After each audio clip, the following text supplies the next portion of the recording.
morning, everybody. About my parents entering it. Welcome to the City Planning Commission's public hearing. And Mr. Secretary, please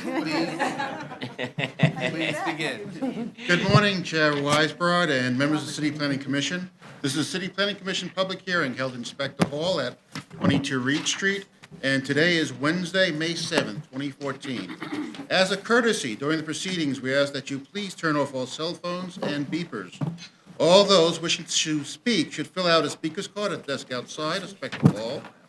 In addition, we ask that those providing testimony please identify yourselves when you step forward to the podium, limit your remarks to 3 minutes, and speak clearly into the microphone. I will now call the roll. Chairman Weisbrod. Here. Vice Chair Knuckles. Here. Commissioner Battaglia. Commissioner Besser. Here. Commissioner Cantor. Here. Commissioner Cerullo. Here. Commissioner De La Hoz. Here. Commissioner Del Toro. Here. Commissioner Dweck. Here. Commissioner Eady. Commissioner Levin. Here. Commissioner Marin. Here.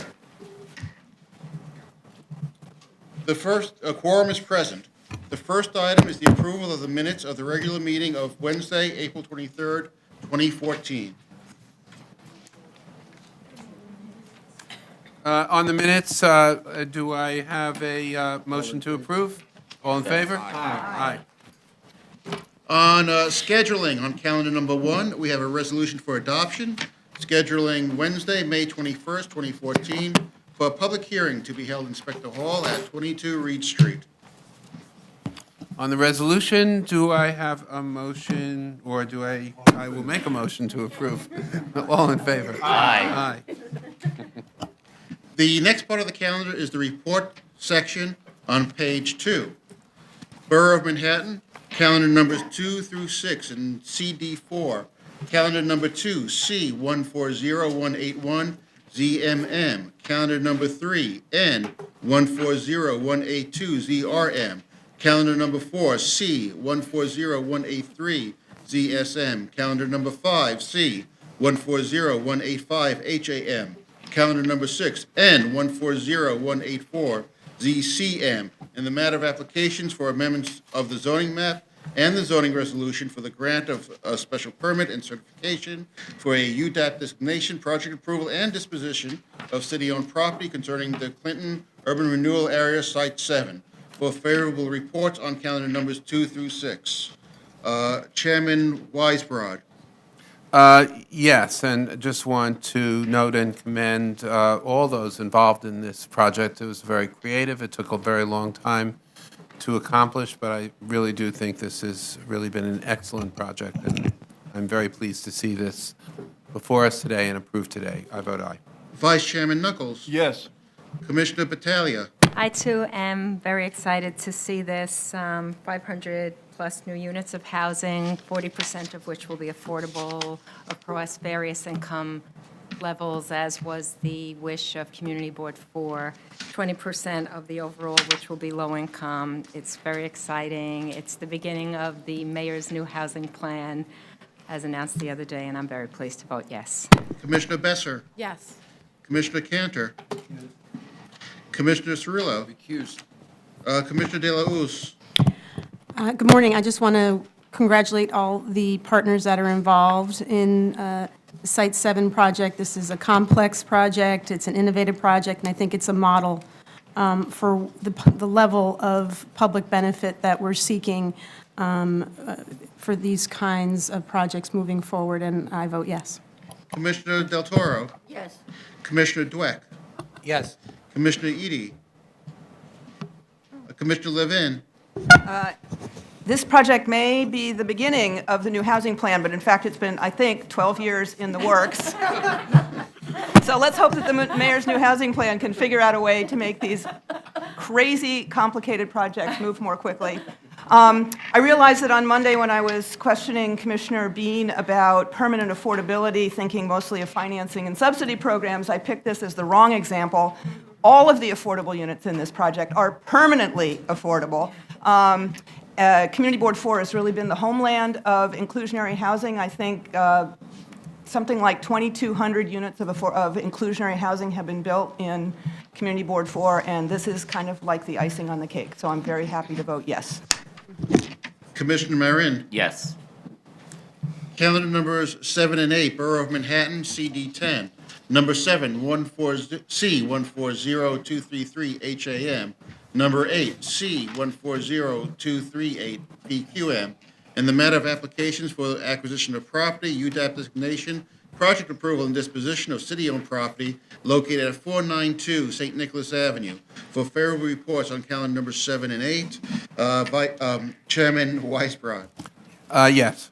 Vice Chairman Knuckles. Yes. Commissioner Battaglia. Yes. Commissioner Besser. Yes. Commissioner Cantor. Yes. Commissioner Cerullo. Yes. Commissioner De La Uz.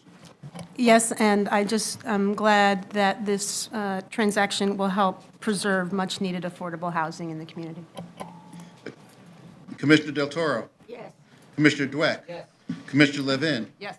Commissioner Marin. Yes. Favorable reports adopted on calendar numbers 7 and 8. Borough of Queens, calendar number 9, Community District 6, N140292 PXQ. In the matter of a notice of intent to acquire open space for the Board of Elections, for a favorable report on calendar number 9, Chairman Weisbrod. Yes. Vice Chair Knuckles. Yes. Commissioner Battaglia. Yes. Commissioner Besser. Yes. Commissioner Cantor. Yes. Commissioner Cerullo. Yes. Commissioner De La Uz. Yes. Commissioner Del Toro. Yes. Commissioner Dweck. Yes. Commissioner Levin. Yes. Commissioner Marin. Yes. The favorable report has been adopted. Calendar number 10, CD 6, Borough of Queens, N140293 PQX. In the matter of a notice of intent to acquire office space for use of property located at 118-35 Queens Boulevard. For a favorable report, Chairman Weisbrod, Yes. Vice Chair Knuckles, Yes. Commissioner Battaglia, Yes. Commissioner Besser, Yes. Commissioner Cantor, Yes. Commissioner Cerullo. Yes, in voting yes, I just want to take a moment to acknowledge the work of the cast in identifying locations in the boroughs for residents of those individual boroughs to have access to the civil service exams of the city, which I think is quite important. So happily vote yes. Thank you. Commissioner De La Uz, Yes. Commissioner Del Toro, Yes. Commissioner Dweck. Yes. Commissioner Levin. Yes. Commissioner Marin. Yes. A fair report has been adopted on calendar number 10. Borough of Staten Island, calendar number 11, CD1, N130027ZAR, N130028ZCR, in the matter of application for the grant of an authorization and certifications concerning Randall Avenue Homes. For adoption, Chairman Weisbrod, Yes. Vice Chair Knuckles. Yes. Commissioner Battaglia, Yes. Commissioner Besser. Yes. Commissioner Cantor. Yes. Commissioner Cerullo. Yes. Commissioner De La Uz. Yes. Commissioner Del Toro. Yes. Commissioner Dweck. Yes. Commissioner Levin. Yes. Commissioner Marin. Yes. A favorable report has been adopted on calendar number 11. Calendar number 12, in Staten Island, CD1, N130070ZAR, in the matter of an application concerning the grant of an authorization for 14 Randall Avenue for adoption. Wendell Avenue. Wanda. Randall? Wendell. Randall. Thank you very much. We'll see if I get it right on the next one. Got 2 more chances. Chairman Weisbrod, Yes. Vice Chairman Knuckles, Yes. Commissioner Battaglia, Yes. Commissioner Besser, Yes. Commissioner Cantor, I was just going to compliment you on what a good job you were doing. Commissioner Cerullo. Yes. Commissioner De La Uz. Yes. Commissioner Del Toro. Yes. Commissioner Dweck. Yes. Commissioner Levin. Yes. Commissioner Marin. Yes. Calendar number 12 has been adopted. Borough of Staten Island, calendar number 13, CD1, N130071ZAR, in the matter of an application for the grant of an authorization concerning 16 Wandell Avenue for adoption. Chairman Weisbrod. Yes, well done. Vice Chairman Knuckles. Yes. Commissioner Battaglia. Commissioner Besser. Yes. Commissioner Cantor. Yes. Commissioner Cerullo. Yes. Commissioner De La Uz. Yes. Commissioner Del Toro. Yes. Commissioner Dweck. Yes. Commissioner Levin. Yes. Commissioner Marin. Yes. Calendar number 13 has been adopted.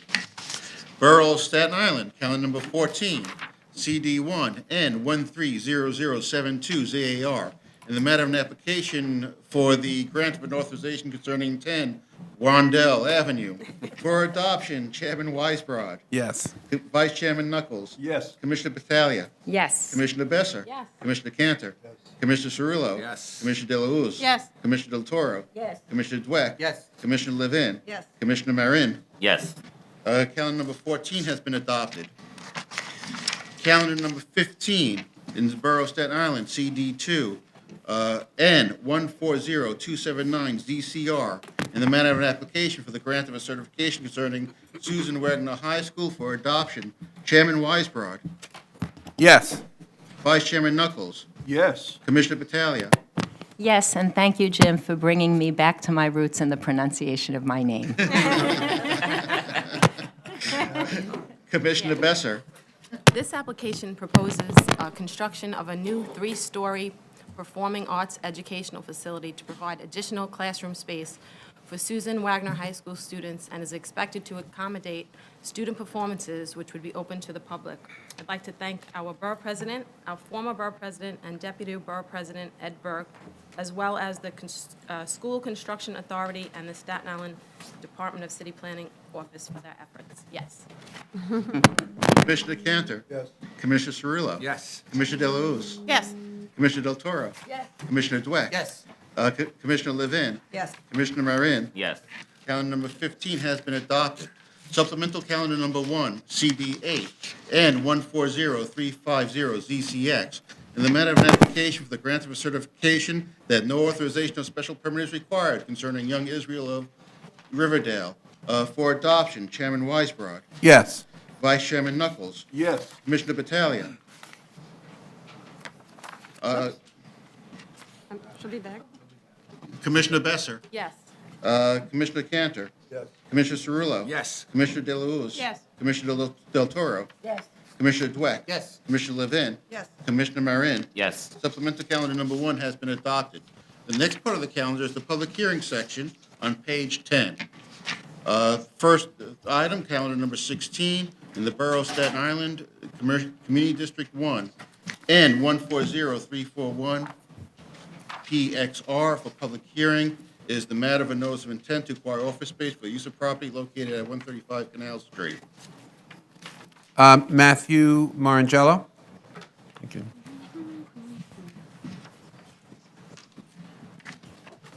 I note this is not located on Wandell Avenue. No, it's not. There's nothing more on the calendar today, Chairman, for Wandell. It's on Canal Street, Canal.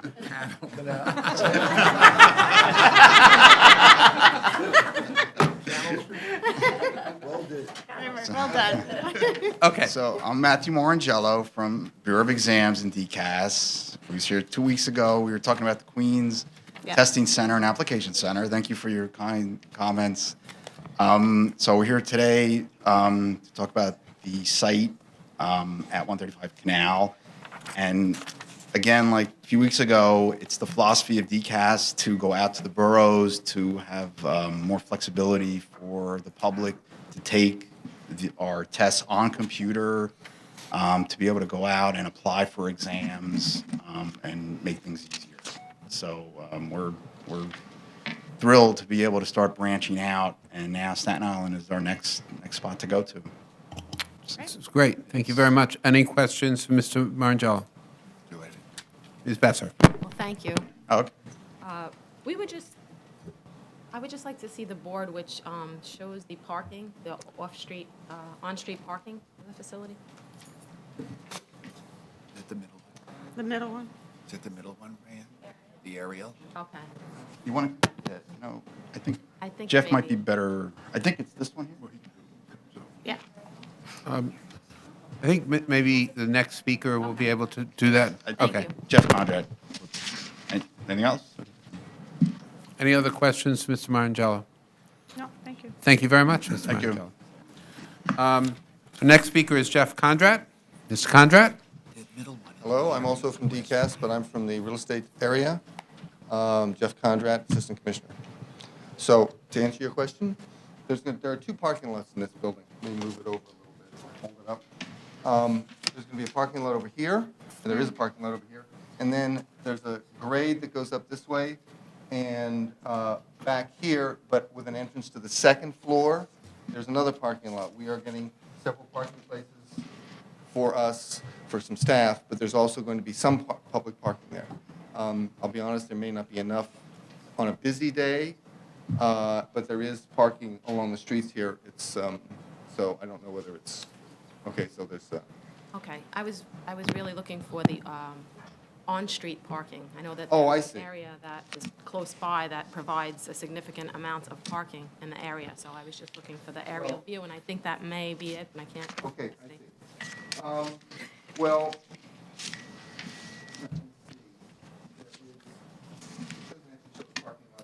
built there. There is a parking lot built there now.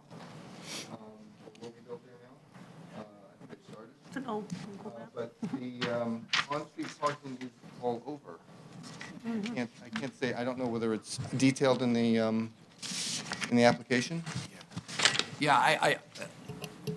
is it okay to just interject at this point?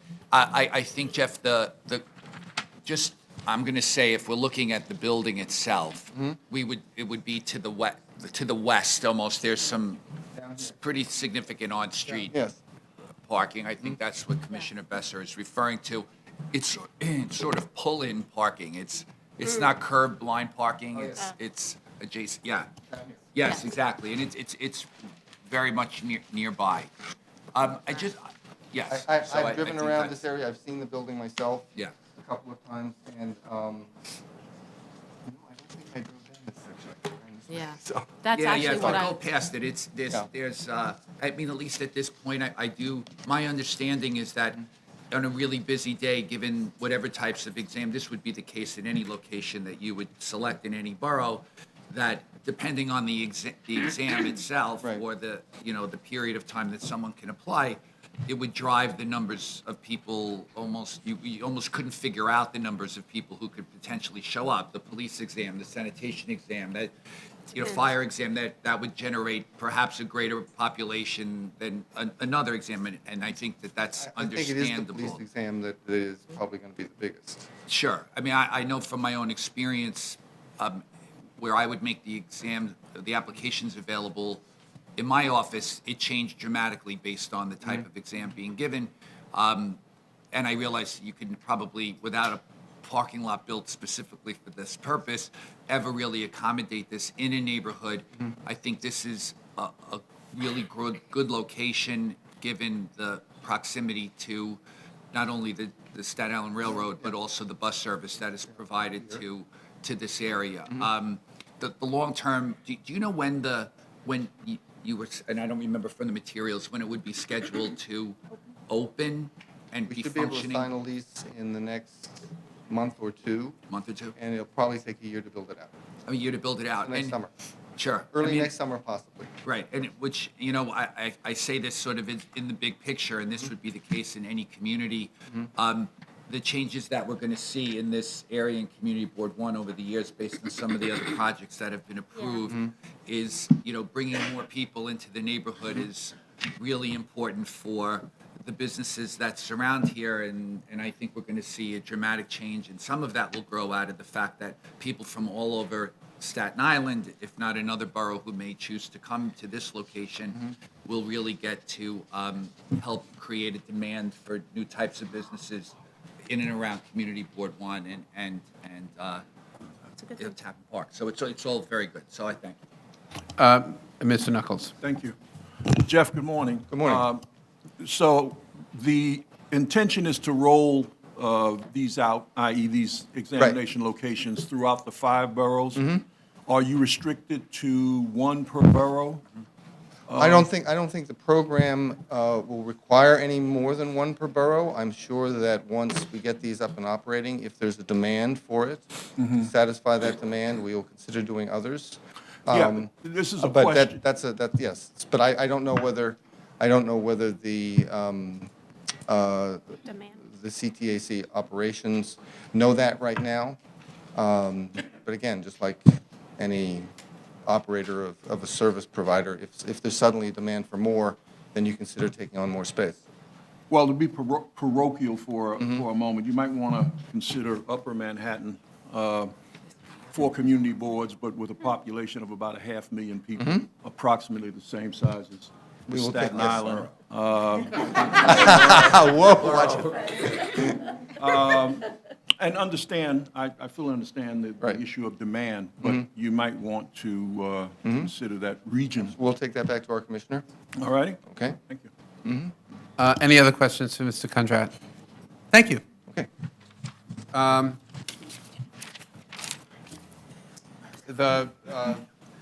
Anyone else want to speak on this item?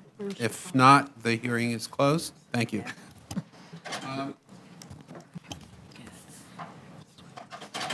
I'm sorry. Borough of Staten Island, calendar number 17, Community District 2, N 140342, PXR, in the matter of a notice of intent to acquire office space for the use of property located at 1141 Highland Boulevard. Brian Switzer.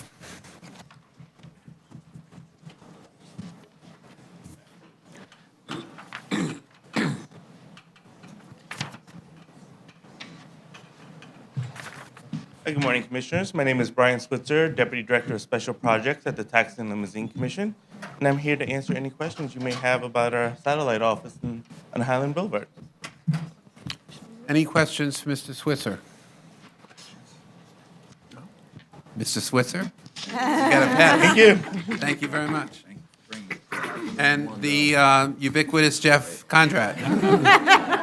We have 3 items on, I know. So I'm here to answer any questions real estate-wise. No? Mr. Kondrat, you're excused. Thank you. Any other speakers on this item? If not, the hearing is closed. Thank you very much. Borough of Brooklyn, calendar number 18, CD 17, N 140340, PXK, in the matter of a notice to acquire office space for use of property located at 4112 Farragut Road.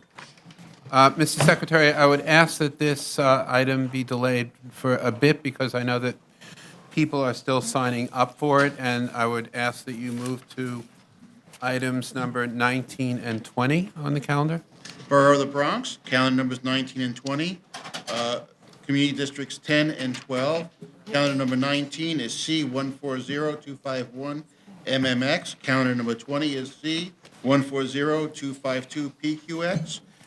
Public hearing in the matter of applications for an amendment to the city map and acquisition of property concerning the City Island Bridge. Our first speaker, and I'm very honored to welcome her, is Commissioner of Transportation Polly Trottenberg.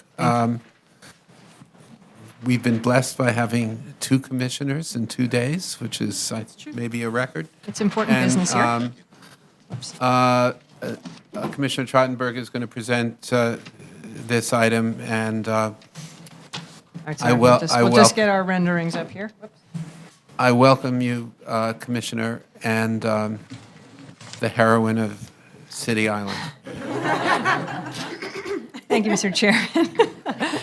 Good morning, Chairman Weiss, Rob, Vice Chairman Knuckles, members of the Planning Commission. My name is Polly Trottenberg. I'm the Commissioner of the Department of Transportation. I want to thank you all for inviting us here to speak about the City Island Bridge. We're here today to present our department's ULURP applications for the reconstruction project, and I'm actually going to turn it over to our Chief Bridge Engineer, Robert Collier, for the more technical presentation, but I just wanted to take a minute to update you all on where we are. When I arrived at DOT, I think as a lot of you know, I quickly learned that there was very strong political opposition to the city's proposed cable-stayed design for the 113-year-old City Island Bridge. In fact, the opposition was so strong that we were being sued and we were being held up in our ability to get the ULURP approvals. But fortunately, after sitting down with the community representatives and the local elected officials, which I think all of you know, Senator Jeff Klein, Borough President Ruben Diaz Jr., Councilmember Jimmy Vaca, Assembly Member Michael Benedetto, and then obviously our citywide comptroller, Scott Stringer. I'm happy to report that we were able to come together on, I think, a creative solution to change the design of the bridge using value engineering. And as some of you may know, this past Sunday, I was able to stand with the leaders of the City Island community and their elected officials and announce a new causeway design that I think we have some renderings here you can all take a look at. I think this design is much more in keeping with the character of the community and East Chester Bay. The design will save the city hopefully up to $5 million and be easier for DOT to maintain. So I think we're very pleased with the results. I come before you today, though, now we have a tremendous sense of urgency to get our ULURP applications moving forward. We have a contractor, the city already has a contractor on board. They are anxious to get to work.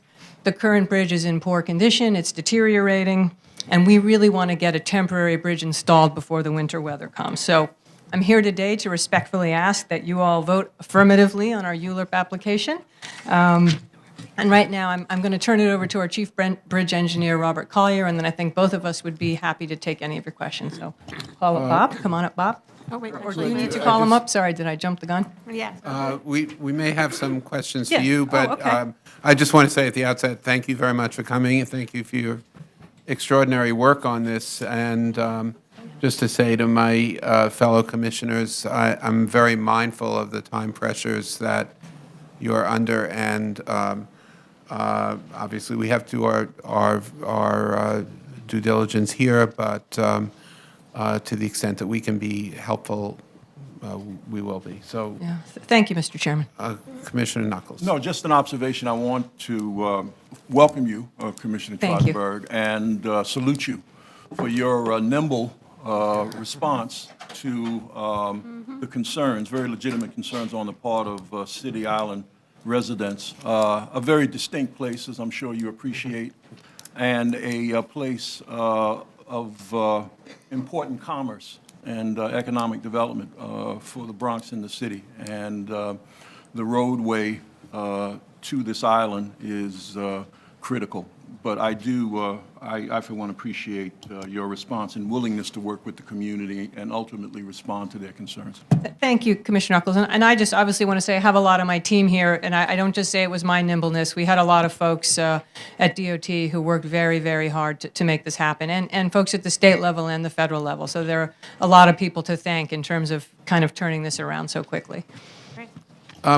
General questions to the commissioner before the chief engineer also joins her.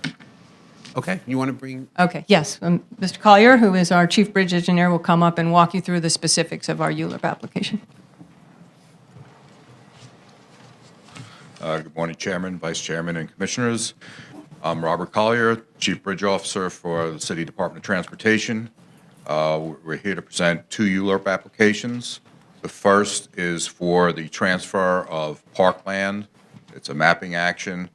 The full testimony will be submitted, and rather than read off it, I'll bore everybody if I do that. The first action is basically to reaffirm the transfer of parkland to the DOT, and we're transferring some land to parks where we own the promenade on City Island. We're going to transfer that to parks, and it's a swap. It's to finalize the park alienation that was voted on in the state and signed into the state by the governor in 2006. The second application is for easements, one permanent easement and 3 temporary easements. The first easement is for the permanent easement to allow us to construct a permanent bridge. And I just want to point out that regardless of the bridge aesthetic, the facial lines and that are the same. We're going to provide a wider, up-to-date bridge so that it accommodates normal lane widths and removes the height restriction and other things. There are then 2 temporary easements that are involved in the construction of the temporary bridge. That will allow us to come off the roadway, parallel the existing bridge, and bring traffic back onto the island. And then there's a temporary easement so that we can do work on the bulkhead in front of the Esplanade that's privately owned. It's kind of an unusual set of circumstances, but it is privately owned and the person's paying taxes on it, so we need to come to an agreement with them on being able to access the wall there. I just want to highlight that in our application for the easements, there is a statement about a cable-stayed bridge. We are interested in modifying that to reflect a causeway bridge that's now being in the process of being designed We have every confidence that is an effective bridge, and we don't have the detailed design, but it will be just as shown here. And the reason that we are so strong in trying to push this through is, as the commissioner said, we do have a contractor on board, but aside from that, the real thing is that the existing bridge is in need of relief, and we would like to get traffic off it as quickly as we can. Thank you very much. Questions? Ms. Delauze? Hi, thank you for being here, and thank you for the overview. I'm just wondering if you could, and I think some of the easements have to do with the footings of the bridge, both temporary and moving forward. If you could maybe just speak to that and the height of the bridge and how that does or doesn't change as a result of going with the causeway option. Okay, well, the easements themselves are actually, looking on the map, are just the vertical projection of the bridge. The footings themselves are accommodated by permits with the DEC, DEP, and the Coast Guard. So the temporary bridge will be built through south of the existing bridge on a parallel alignment. Yeah, we have that. It'll be longer than the existing bridge, but it'll be there temporarily. At the end of the construction, it'll be completely removed. The vertical heights that are involved here, obviously, there'll be no tower involved in this. The heights that we are required to maintain are the height over the navigation channel and the width of the navigation channel, and that'll be maintained by these. The concept of this is to put 2 piers in the water as opposed to the existing 6, but co-locate those piers with the existing pier locations so that we minimize the environmental impact. And that's where we stand. Other questions, Ms. Levin? Yes, I guess I have 2 questions. We were told when this was certified that the choice of the cable stay bridge had to do with the ease of navigation underneath it. So did I just understand you to say that the navigation won't be affected by the design change? Will it be just as navigable as the cable stay bridge would have been? Well, there'll be 2 piers in the water. Yeah. But the actual navigation channel is actually not centered on the bridge. The actual channel, legal channel, is from this pier to about where Right. there's a current, the existing swing bridge is actually the navigation channel. Uh-huh. And so that's by law what we would have to maintain, and the height of the proposed bridge has to maintain the same vertical clearance above mean high water. So that won't be So this- affected. There are a lot of pleasure craft in there, so there will be these 2 piers in the water that at high tide, they may be able to access. At low tide, it gets pretty shallow. Okay, so you say you have to maintain the same height as the current bridge? The same height as the cable stayed bridge. That was Oh, what the okay. Coast Guard permitted. Good, okay. That's helpful, thank you. Next question may not really be for you, but it has to do with the mapping action and the land swap and the idea that a certain, roughly half an acre is being mapped on City Island in exchange for the part that's being demapped, or mapped as the bridge on the Bronx side. My question is how useful that will be as parkland and whether there are plans to use the new little bit that will be on City Island in any particular way, fix it up, or is it going to be parkland, or is it just going to be on the city map? No, it actually is city DOT property that's currently being used as a park. And so this will officially make it a park. Okay. And we are, as part of the contract, doing new plantings, new benches, and a new esplanade, barrier, and wall. So it'll be a real park to people Yes. who pass by. Great. Yes. Thank you. Ms. Cantor? Good morning, Mr. Collier. I think I understood your response to Commissioner Levin in the sense that had you used the cable stayed bridge, it would be a clear span all the way. Yes. But going back to the causeway approach, you'll have two piers. However, the clearances required still exist. Yes. Okay. What about high water? Is there any clearance vertically increased? No, the height of the new bridge, the new causeway No, the bridge. underside. No, that's what I mean. The height from mean high water to the underside of the causeway bridge is required to be the same as it would have been had we put the cable stayed bridge in. So you're not making it any higher? No. Okay. My final question. I heard you correctly, you said we already have a contractor on board? Yes. Does this mean that it will now have to be a negotiated deal as opposed to an open bid? Well, the contractor that was on board the contract was done through an open bidding process. Right. In the contract, there is a clause that allows for contractor-initiated value engineering, and that's the clause we're using. So it's a unit price contract. In terms of overall scale, there are roughly 290 some odd items in the contract. This change will eliminate 9 items. It will change 3 or 4 that would have to be renegotiated. It'll add 2 items, and it will require the change in quantities that were of openly competitively bid price of about somewhere in the 16 to 20 quantities. Are you comfortable with the idea that some of the previous bidders might not argue this is a change in scope, and therefore it should be rebid? We have addressed that with. yeah. Go ahead. We have addressed that with our funding part of the FHWA and New York State DOT, because this is a federally funded project. And we've addressed that by, number one, the contract-initiated value engineering is a part of the contract, would have been allowed by any of those other bidders had they been the successful bidder. The second issue is that we got a very good turnout for bids on this project. We had 11 bidders. And I've had a lot of experience around the city. These 11 bidders are basically the group that could bid a job of this magnitude and be able to bond it. The current contractor was the low bidder by far.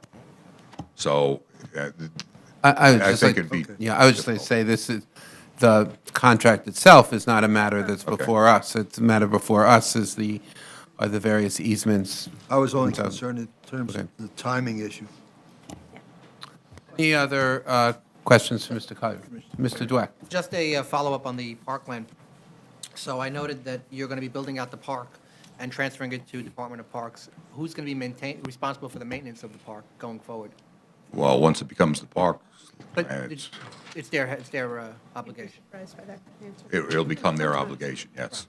Have you entered into a contract that, where, since it's obviously next to the bridge, are you going to be continuing and maintaining it as part of your bridge maintenance, or it's totally separate? No, it'll be separate. Separate. Yes. Thank you so much. Any other questions for Mr. Collier? Thank you, Mr. Collier. Yes, thank you. Thank you. Wilhelm Ronda.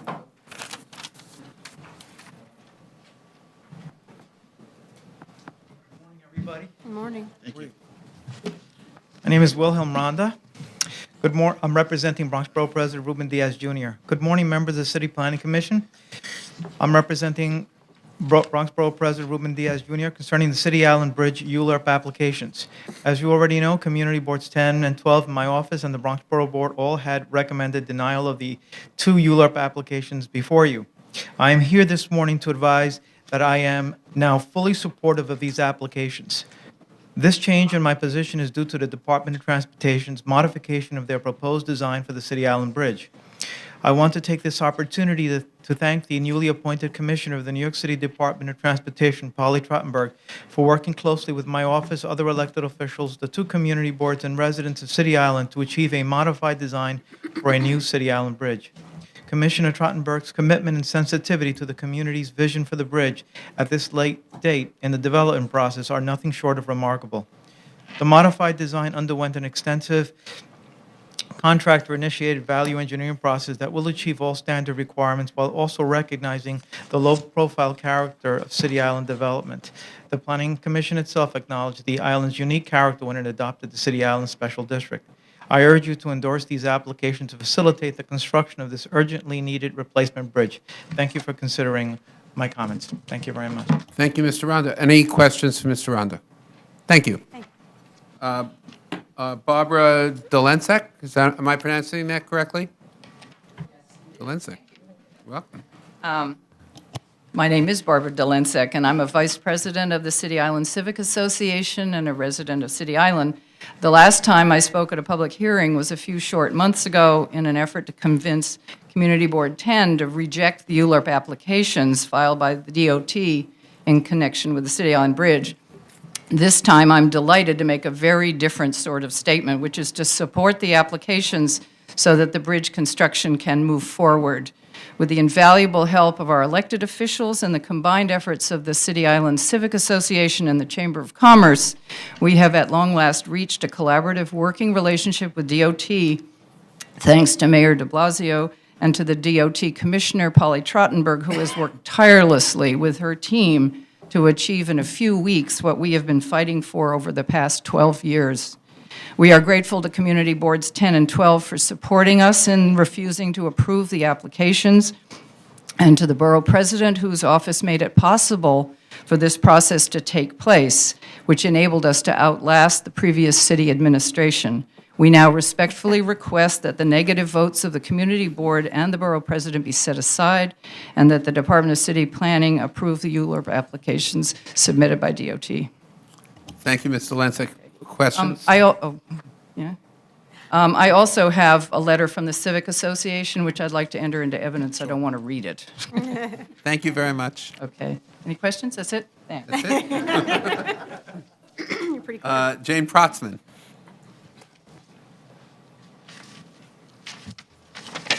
Thank you. Good morning. My name is Jane Protzman, and I am on the executive board of the City Island Civic Association. In 2002, when I was corresponding secretary of the Civic, I was interviewed by the New York Times about the city's plan for the cable-stayed bridge, and I expressed the community's view that the bridge design was all wrong for City Island. In 2014, I again expressed that view at the ULURP hearing held on City Island by the Community Board 10, for the first time that the Department of Transportation was obligated to listen to the City Island community. I am very pleased to stand here today to speak again in public on the subject and to say that the first time in 12 years the New York City Department of Transportation has not only listened to us, but they have actually heard and responded positively. Therefore, I'm asking that the Department of City Planning approve the ULURP applications so that work on the bridge presented to us on May 4th, 2014 may proceed without delay. Thank you. Thank you, Ms. Protzman. Any questions? Thank you. Okay, I have Robert Collier as a speaker. I assume, Mr. Collier, you don't want to do an encore, or do you? Not really.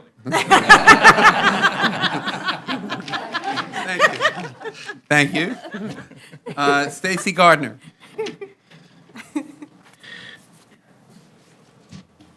Thank you.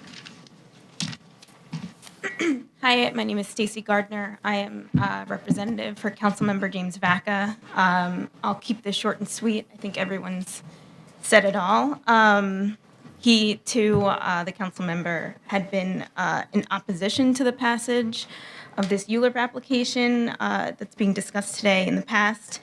But the cooperation and leadership demonstrated by Commissioner Trottenberg and the Department of Transportation in revising the design of the City Island Bridge has changed his position. Confidence has obviously been restored in the community and for all of the elected officials in the area. And Councilmember Vaca is eager for the bridge construction to begin. And so he supports the application. Thank you. Thank you, Ms. Gardner. Brian Cook. Good morning, Mr. Cook. Good morning, Chair Weisbrod. Good morning, believe this Commission. is the first time I've Good to see you. seen you in your new role. Yeah, it's actually a real pleasure to be back. And for those who don't know, I'm Brian Cook. I'm the Director of Economic Development for New York City Comptroller Scott M. Stringer, just to keep my intro in line with, as it's always been, a slight change of titles. I'd like to submit some testimony on behalf of Scott Stringer. I'll read it in the record for you now. Thank you, Chair Weiss, brought in the Commission for the opportunity to speak today. The City Island Bridge is not just a structure spanning the Eastchester Bay, it is quite literally a lifeline to the residents of the Bronx. For more than a century, it has not only been a way to get food and emergency services to the community that depend on it night and day. We all know the bridge has fallen in disrepair. Maintenance crews have had to repair it 117 times in the last 24 months. Failing to fix this bridge was not an option. Unfortunately, the previous administrations decided to replace the historic Causeway Bridge with a 100-foot tall cable stay bridge, making this situation even worse. The new design would not have only been the tallest structure on the island, but the cost had ballooned from $30 million to $100 million. While the application before you is for the acquisition of city-owned land and for the change of the city map, we believe these actions are necessary for the replacement of any bridge, and these applications are necessary for the replacement of any bridge, and not specifically to any specific design. However, I believe the actions are inherently linked linked to the design, and the design must be considered as part of any legal review of the proposed actions, specifically because the environmental review assumes a no build without a bridge. Therefore, we must take into consideration the impacts of the design. And while the previous design would have impacted shadows on both our waterways and our trees, as well as impacted visual corridors on Pelham Bay Park. Further, it would have impacted the character of the island itself. Since taking office, I've worked with the new Department of Transportation Commissioner, Polly Tronberg, about the design. I've met with residents, coordinated action with fellow elected officials, and I'm pleased to say our voices have been heard.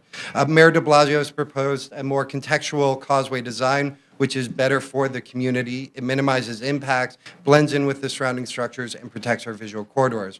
Further, the bridge rising will be more economically sound to build and likely save the city money. Moreover, it will be easier to repair or replace by future generations. Based on these changes, I'm able to lend my support for the project. The new design is a victory for sound planning and common sense. I look forward to working with the administration to ensure this project moves forward.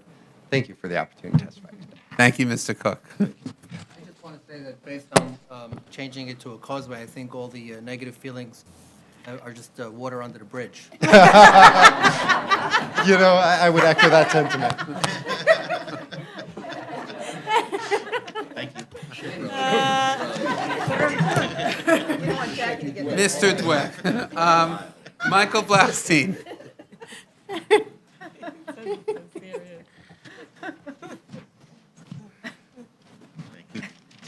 Is that correct, Michael Blaustein? Am I Blaustein? Perfect, yeah. Okay. I'm Michael Blaustein. I work for New York Senate President Jeff Klein and here to read testimony today. After years of fighting for a replacement bridge that fits the unique and historical character of City Island, we now have a proposed bridge in sight that is exactly along the lines of what community leaders, elected officials, and City Island residents have fought for so long. The exciting new plans for a transportation gateway that respects the beautiful landscape of City Island represents a clear departure from the previous design and from a process that failed to reflect any of the concerns made by members of the community. The previous design, which would have towered well above any other building on either side of the bridge, would have been entirely out of sync with the surrounding areas. For years, I've expressed my frustration with the proposed plan.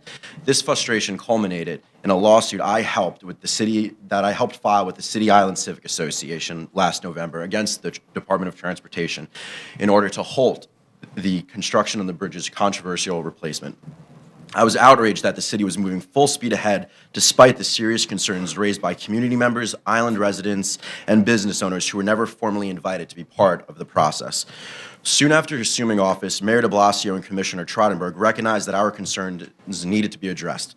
The new administration was swift and thorough in listening to the community leaders and local residents and have now proposed a replacement bridge that fits the communities it will serve.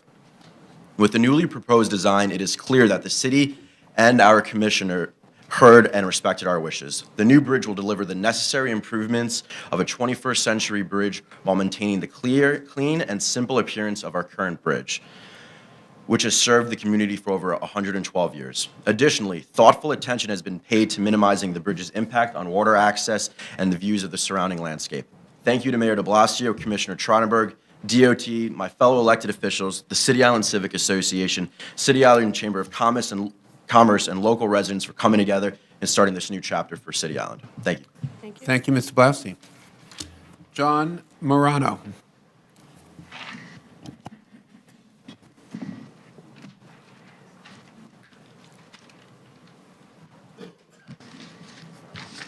Thank you.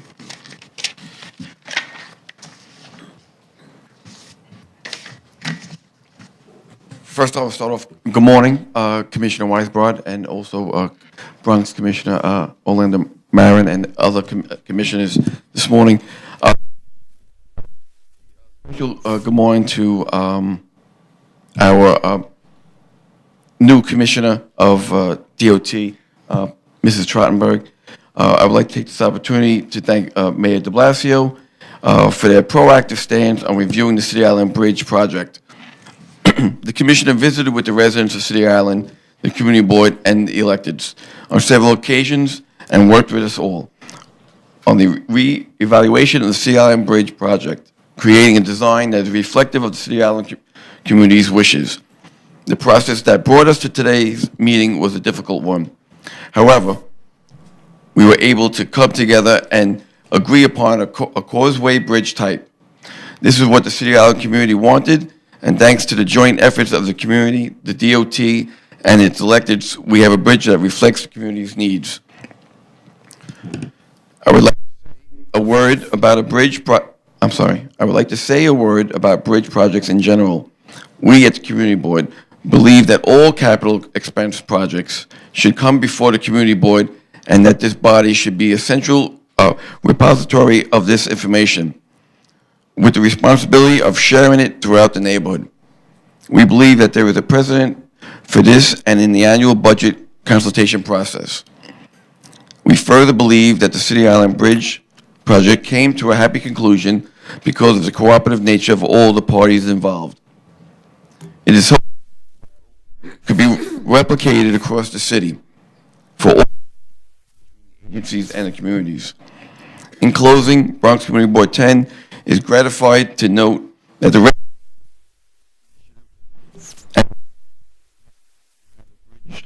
design taking the community's input to heart. We feel that a new era of cooperation with the agencies has been born. In the coming weeks. Thank you for your attention. Thank you. Thank you, Mr. Morano. Thank you. Ben Randazzi, is that correct? Randazzo? Thank you. Hi, my name is Ben Randazzo. I represent Assemblyman Benedetto. It's unity and cooperation that has brought this victory to completion. We want to thank the people of City Island and all the elected officials in the effort to get this project turned around to something that the community wants and the elected officials want. We also like to thank Commissioner Trottenberg for her effort in getting on this project fast, quickly, so we support her change with the ULIP process. Thank you. Thank you, Mr. Randazzo. Are there any other fans who wish to be heard on this? Okay, I just will say congratulations to Commissioner Trottenberg and the Department of Transportation and all those who worked on this. And I must say it's the sharpest U-turn mid-ULIP that I have ever seen in 40 years. And with that, the hearing is closed. Thank you. We're going to step back to the Borough of Brooklyn, calendar number 18. CD 17, ULIP number N 140340PXK, public hearing in the matter of intent to acquire office space for use of property located at 4112 Farragut Road. Give him a sec.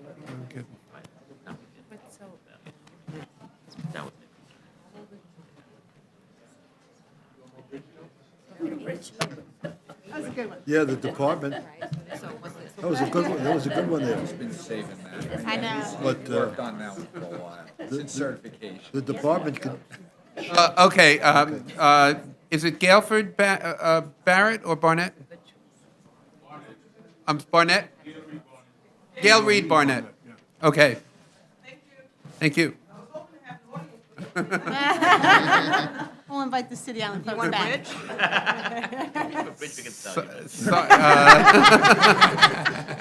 Sorry, Ms. Barnett. That's quite all right. The last time I was before a panel when I was defending my dissertation. So, We'll be easier on you. okay, thank you. Good morning, ladies and gentlemen. My name is Gail Reade Barnett, and I am the chairperson of Community Board 17. We are moving to 4112 Farragut Road. It is a lovely site. It's very visible. I'm especially happy regarding the surrounding areas. We have 3 schools. I envision our children coming to the community board, learning about what we do. We are a service entity. There's plenty of businesses that is in the area.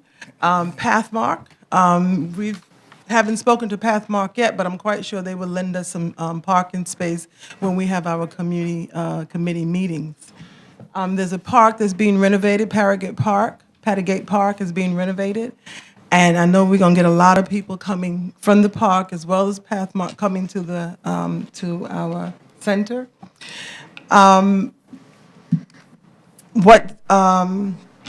In addition to what's being proposed, I just want to say that I'm a little nervous, so please forgive me, that this is a site that we voted on. This is a site that the community is involved in. And I just want to say, when we open 4112 Farragut Road, you guys are all invited. Thank you. Thank you. Thank you, Ms. Barnett. Question? Next speaker is, Oh, questions, I'm sorry, so sorry.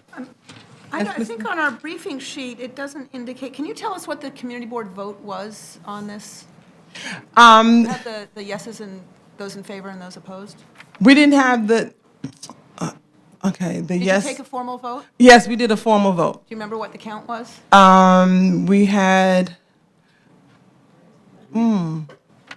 Maybe you could provide that in follow-up? Yeah. yes, I will provide that in follow-up. Okay. Okay, thank you.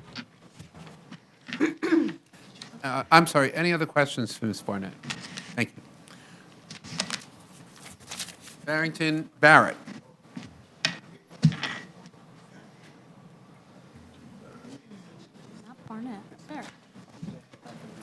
Good morning, Commissioners. My name is Barrington Barrett, and I'm a resident of CB17 for the last 50 years. 40 of those years I've been involved with Community Board 17. I served as the first vice chair for 2 terms. I serve as the co-chair of the Youth Service Committee. I'm presently the public safety chair. I'm also involved in other community organization in the CBC 17 area. I am the recording secretary for the 67 precinct. I'm also serve on the transportation committee.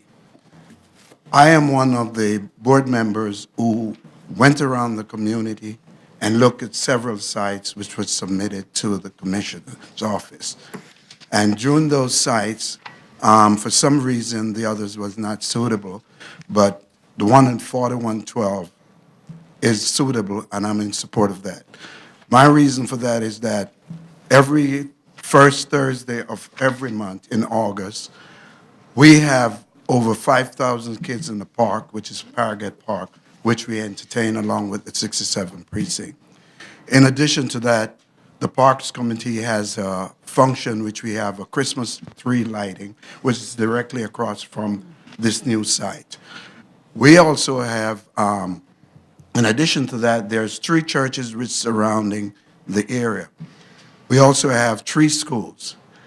On this block, which this site is proposed, our assembly person, the Assemblyman Nick Perry, also resides on this block. And I think with all these going on, and we are accessible to several buses, different buses, and one of our major bus transportation, which is the Utica Avenue bus, puts us to connect to several buses, which will lead us to this area. We also have a train station which connects us to one of the buses that drops us at 1 block away from this site. I personally have spoken to a lot of the community residents who was not aware of what Community Board 17 is, and the fact that I told them that this site is accessible the same way you visit the parks and the different areas in the community, you could also see what we're doing at Community Board, and if you have any problem, you could present it. And that's why I'm supporting it. Thank you. Thank you, Mr. Barrett. Questions? Ms. Battaglia. This is just a comment. Good morning. I want to thank you for your years of service to the Community Board 17, and the community. I know Farragut Road, and I know this is a good spot for it, so I'm glad to see that the Community Board will be moving to a location that is accessible, handicapped accessible, right on the street front. I can't imagine working out of a hospital. I mean, I know I like to avoid hospitals at all costs, even though this is a community use. And I know the conditions in your previous site were really horrendous. Sure. So I congratulate all of you, and I look forward to coming to your ribbon cutting, so please do invite us. You're welcome. Thank you. Any other questions for Ms. Barrett? Thank you, Ms. Barrett. Thank you. Orlando McGinnis. With it. Good morning, ladies and gentlemen. My voice is a bit because of allergies. I'm here this morning in support of the relocation to where this community board is to exist. I have been on this board over 20 years. Of those 20 years, I have never sought a position in any executive except to be in a committee. And the reason for that is because I feel committed to community service. I feel committed to the life that I have, which must be of service to others. And for that reason, I have been on several locations that this board existed. Church and Remsen, which was not suitable, but we abide by what we had. And then where we were, Remsen by Utica, where we went for many years. And now we had an opportunity to go somewhere else. There was a great deal of confusion regarding the time that we were notified that we had to move. I and several others are not clear as to when the board was officially notified that we had to find a place. There are still some unanswered questions about that. However, when we found that we had to move, and we heard the location was Church Avenue and 40-something Street, 49, 40, and 45th. Many of us were given an opportunity to visit that place. Like most often, some didn't go. They complained behind the scenes, but they never showed up. Those of us who went felt it was inappropriate because, number one, we are fearful. Church Avenue has a reputation that the daily, all the television speak about every day. And then it had no exit. I'm not an architect. I'm a plain social worker. I worked for child welfare every day for many years. And I was concerned, but this place had no back window, no back door, and the only thing you had was the front. So if something happened to you, you're out of luck. You better get to the front door. So many of us, as a matter of fact, the gentleman that was there, I can't remember his name, he heard it from me. I was quite upset with him. And I spoke up vociferously about my displeasure. And many of us who went said, we will not come to any meeting at this location. Prefer to stay away from the community board and not be a part, because it is not safe. As a result of our response, we were given an opportunity. The commissioner came, he listened to our concerns, our displeasure, and he attempted to look at other locations. We made several suggestions to him where possible space might exist. He investigated some of them and he said, one person told him, the city don't pay their money on time, so they're not renting to the city. In every opportunity that he was given, we told him of the address. He gave us an opportunity to respond. Then we found, I need to finish my thought. We found this place on Farragut and Albany, called Albany. It's new, it's clean, it has back door, it has side entrance, and the residents are all primarily 1 and 2 family homes. I have lived there since 1979. This is the best place for us. Thank you. Thank you, Ms. McGinnis. Any questions, Ms. McGinnis? Ms. Delausse. Ms. McGinnis, thank you very much for being here, and I just want to say I would hate to be on the other end of your vociferous displeasure.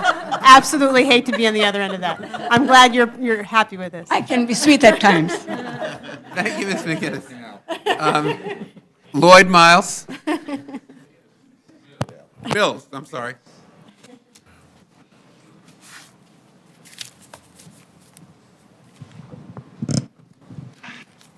Good morning.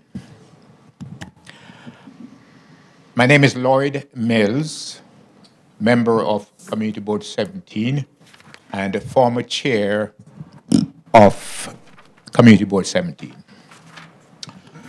I'm here because I'm in favor of Community Board 17 move to 4112 Farragut Road, Brooklyn. However, the main concern I'm hearing from some members is visibility. It is my opinion that the office can be located anywhere within the boundaries of CB 17. It does not matter whether the office is at Church Avenue, Rogers Avenue, Nostrand Avenue, or 4112 Farragut Road, there would be visibility.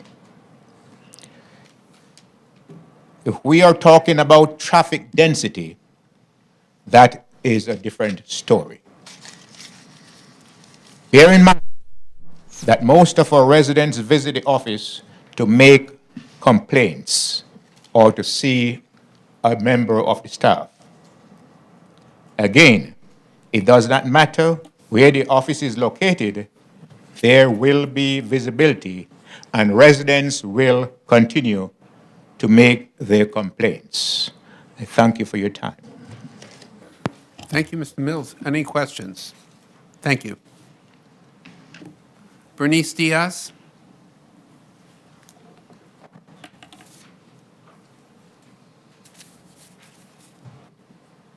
Good morning, one and all. My name is Bernice Diaz. I'm a resident in Community Board 17, and I'm not in favor. One, because of the way it was handled. As a senior citizen, I was not aware of the changes, the moves, etc. Even coming here today, the community board never notified me as to what's going on. The board is divided, and there are a few of us who are against the move because it's not done in the right way. And currently, transportation-wise, it's difficult, it's lonely in that area. One of the previous speakers was speaking about the parks, etc. The parks over there is dismal. It's lonely. At nights to get the bus, it's difficult because the buses do not run properly. If anything happens to anyone over there, getting aid, even though it's a residential neighborhood, I don't live very far from there. It's you don't have anyone to come there to support you. And most of the members would appreciate going there because it's really around the corner from where they reside. I feel that as a community board, it should be central, in a central area, whereas it would be supplying all of the residents in Community 17, and this is not what's happening. Even though you have residents there, it doesn't mean all of them are going to run out there. Two, the community board has not sent out any notification to the community of it being moved, etc. So there's a lot to be considered, and I think that we should have had a better opportunity to find a location instead of the chairperson and 2 or 3 of her members going out there to decide that it's where we will have our meeting. I feel as a community board member, I should know what's going on in the community and in the board, and I don't. I thank you. Thank you, Ms. Diaz. Just to clarify, you are a member of the community board? Yes, I am a member of Community Board 17. Thank you. And I've been there for over 15 years. Thank you. Questions for Ms. Diaz? Yes, Mr. The Dwight. outcome of the vote, that No. That night when we went to the meeting, I think it was announced, but before that, we were against moving to Church Avenue. I was wanted to post. And we made a vote and asked the chairperson to do a petition. Instead of doing a petition, she did a letter, an overall letter, with, and sent it out. During the Christmas session, she gave me a letter stating that this is what she had done. I said, none of us signed the petition. She said, oh, that's taken care of. She did the letter and sent it out to the commissioner, whoever she was sending it to. I let it go. I listened to that. And in January, I think it was, I went to a meeting and I was told that we are moving to this place and this is final. I said, well, how could this be? So a few of us in turn, sent a letter to our borough president and all the elected officials. Apparently, I don't know what was done because no one got back to me. And I feel as a citizen, a constituent, a resident, and a senior citizen in that community, which I'm living in for over 20 years, and being a board member for over 15 years, it's not fair. I've been on several committees, I don't have to name them, but I'm very, very active in the community. And I think that we are not being treated fairly. did you go to look at that Church Avenue location? I didn't know about it. I found out about it at one of the meetings. And when I heard what was reported, I said, I can't go there because as a senior, there's no place, in case of an accident, for me to help myself. On Church Avenue? Yes.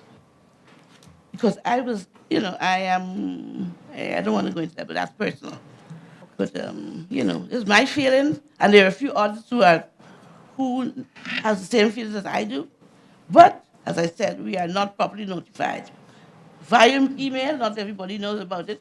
I receive things by mail or by telephone, and no one has called me to tell me anything. No one from the board called me even today to tell me about this meeting today. Okay? I found out otherwise. Are there additional questions for Ms. Diaz? Del Toro. Just a question, or a question in general, maybe to the chair on DCAS. I would just like to know that, given this new information, is then DCAS willing to come and testify, and are they aware of the dissension that seems to be going on? I believe a representative from Is DCAS next? will testify. Good. Not next, but Okay, great, scheduled to thank you. speak. Additional questions for Ms. Diaz? Thank you. I thank you. Mrs. Hazel Martinez.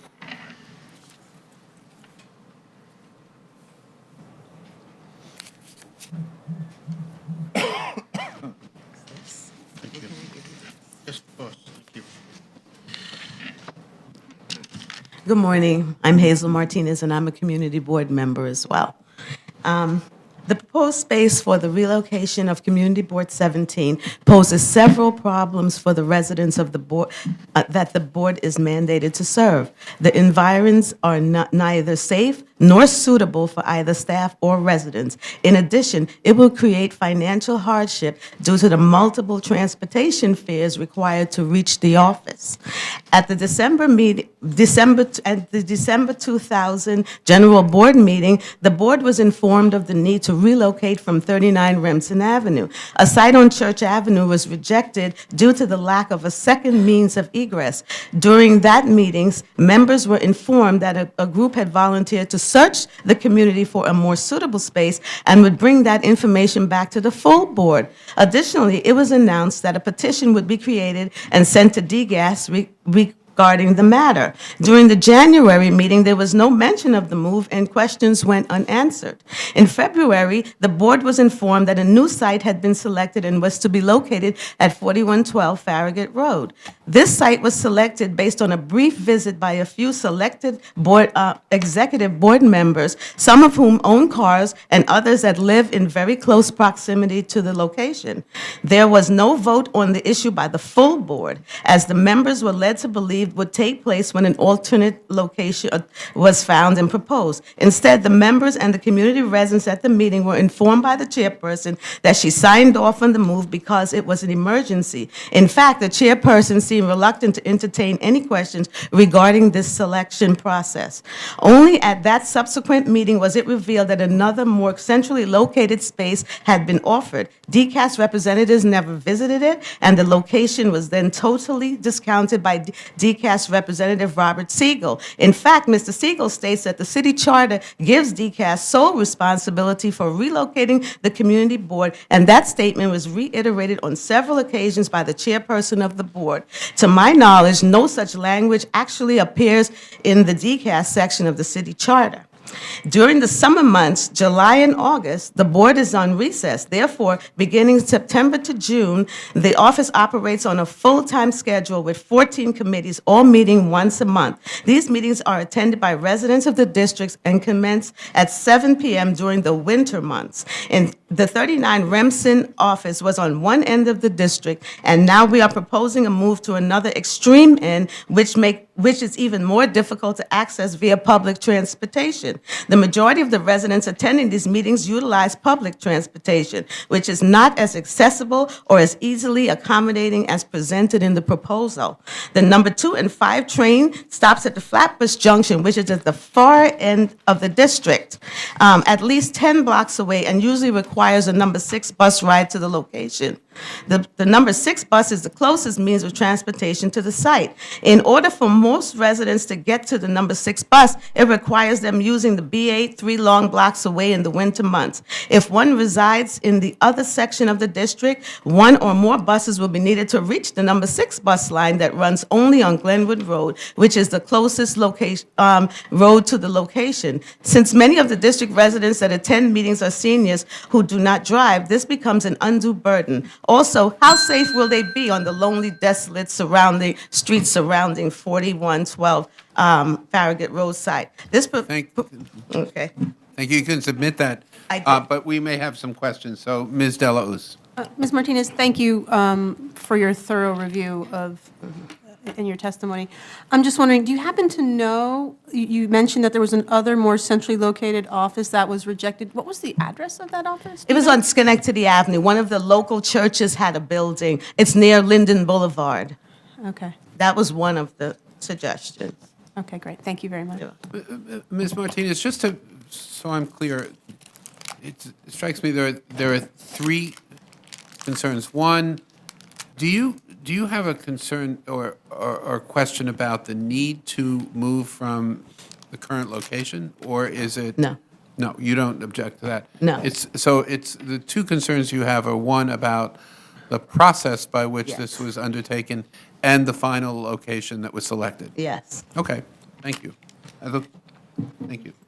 Ms. Battaglia. Ms. Martinez, just very quickly, you mentioned that the space that is potentially available on Schenectady Avenue is more central. Is it very central? It's more to the center of the district, and it is 1 block off of Church Avenue.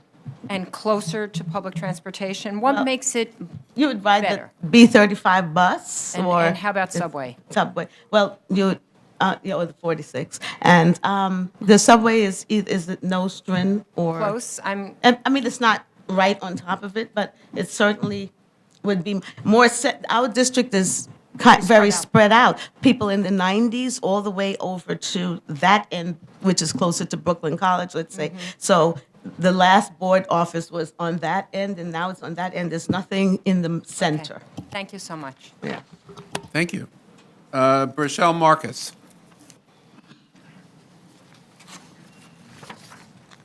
Good morning, all. Good to see the board, the panel again. Last time I was here, we were speaking on housing, so forth. Anyway, my name is Brichelle M. Marcus, and I'm the Director for the Community Advocate and Development in Brooklyn. And I'm a member of several committees at Community Board 17. My office is located at 5105 Church Avenue. And I do concur with Ms. Martinez's statement. There is a lot of irrelevancy where the planning of this, the movement of and location for this community board was conducted. And I do feel that the people of the community, being that I advocate for them, I do go back to them and take information and address issues surrounding our community and community at large throughout Brooklyn. I do visit other community boards throughout all 18, as a matter of fact, and whatever the issue is in the various communities, they will call us and we will try to get them addressed, because we liaison between the elected officials and the people. And this is one issue that came to us.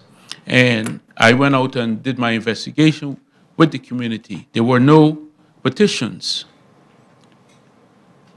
that was addressed to the community regarding the move of the community board. We understood that the lease was up and they had to move from 39 Remsen Avenue, which was okay. And then we found out that they were in the T building in Kings County, which is outside of the district. And that was not correct for Community Board 17.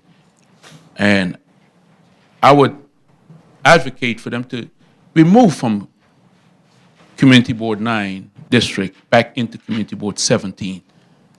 I don't care. You said it's temporary location. Well, we could have found a temporary location to house our community board in Community Board 17. Churches would have opened their doors, that I know for sure, to Community Board 17, as they've been doing for so many years. So that's one error. There were no proper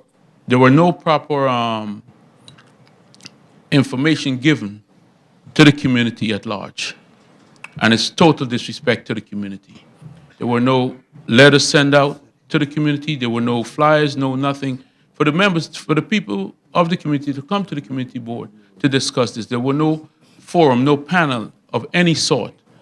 And I think that if the board is going to represent our community, they have to notify the community at large. This is how people come out to have this say as to what's going to happen. So I just want to say that right now, in closing, the B6 bus and the B103 bus that's mentioned on this letter, it's not essential to all of Community Board 17. The B46 and the B35 is most central. Thank you, Mr. And the Mr. two Marcus. trains are also central. So I think we need to go back to the drawing board with this. Thank you, Mr. Marcus. Thank you. Questions for Mr. Marcus? Thank you. Thank you very much. LeBron Burnett.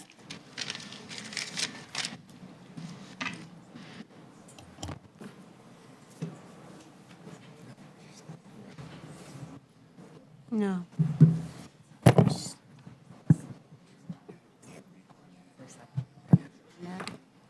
Good morning, Commissioners.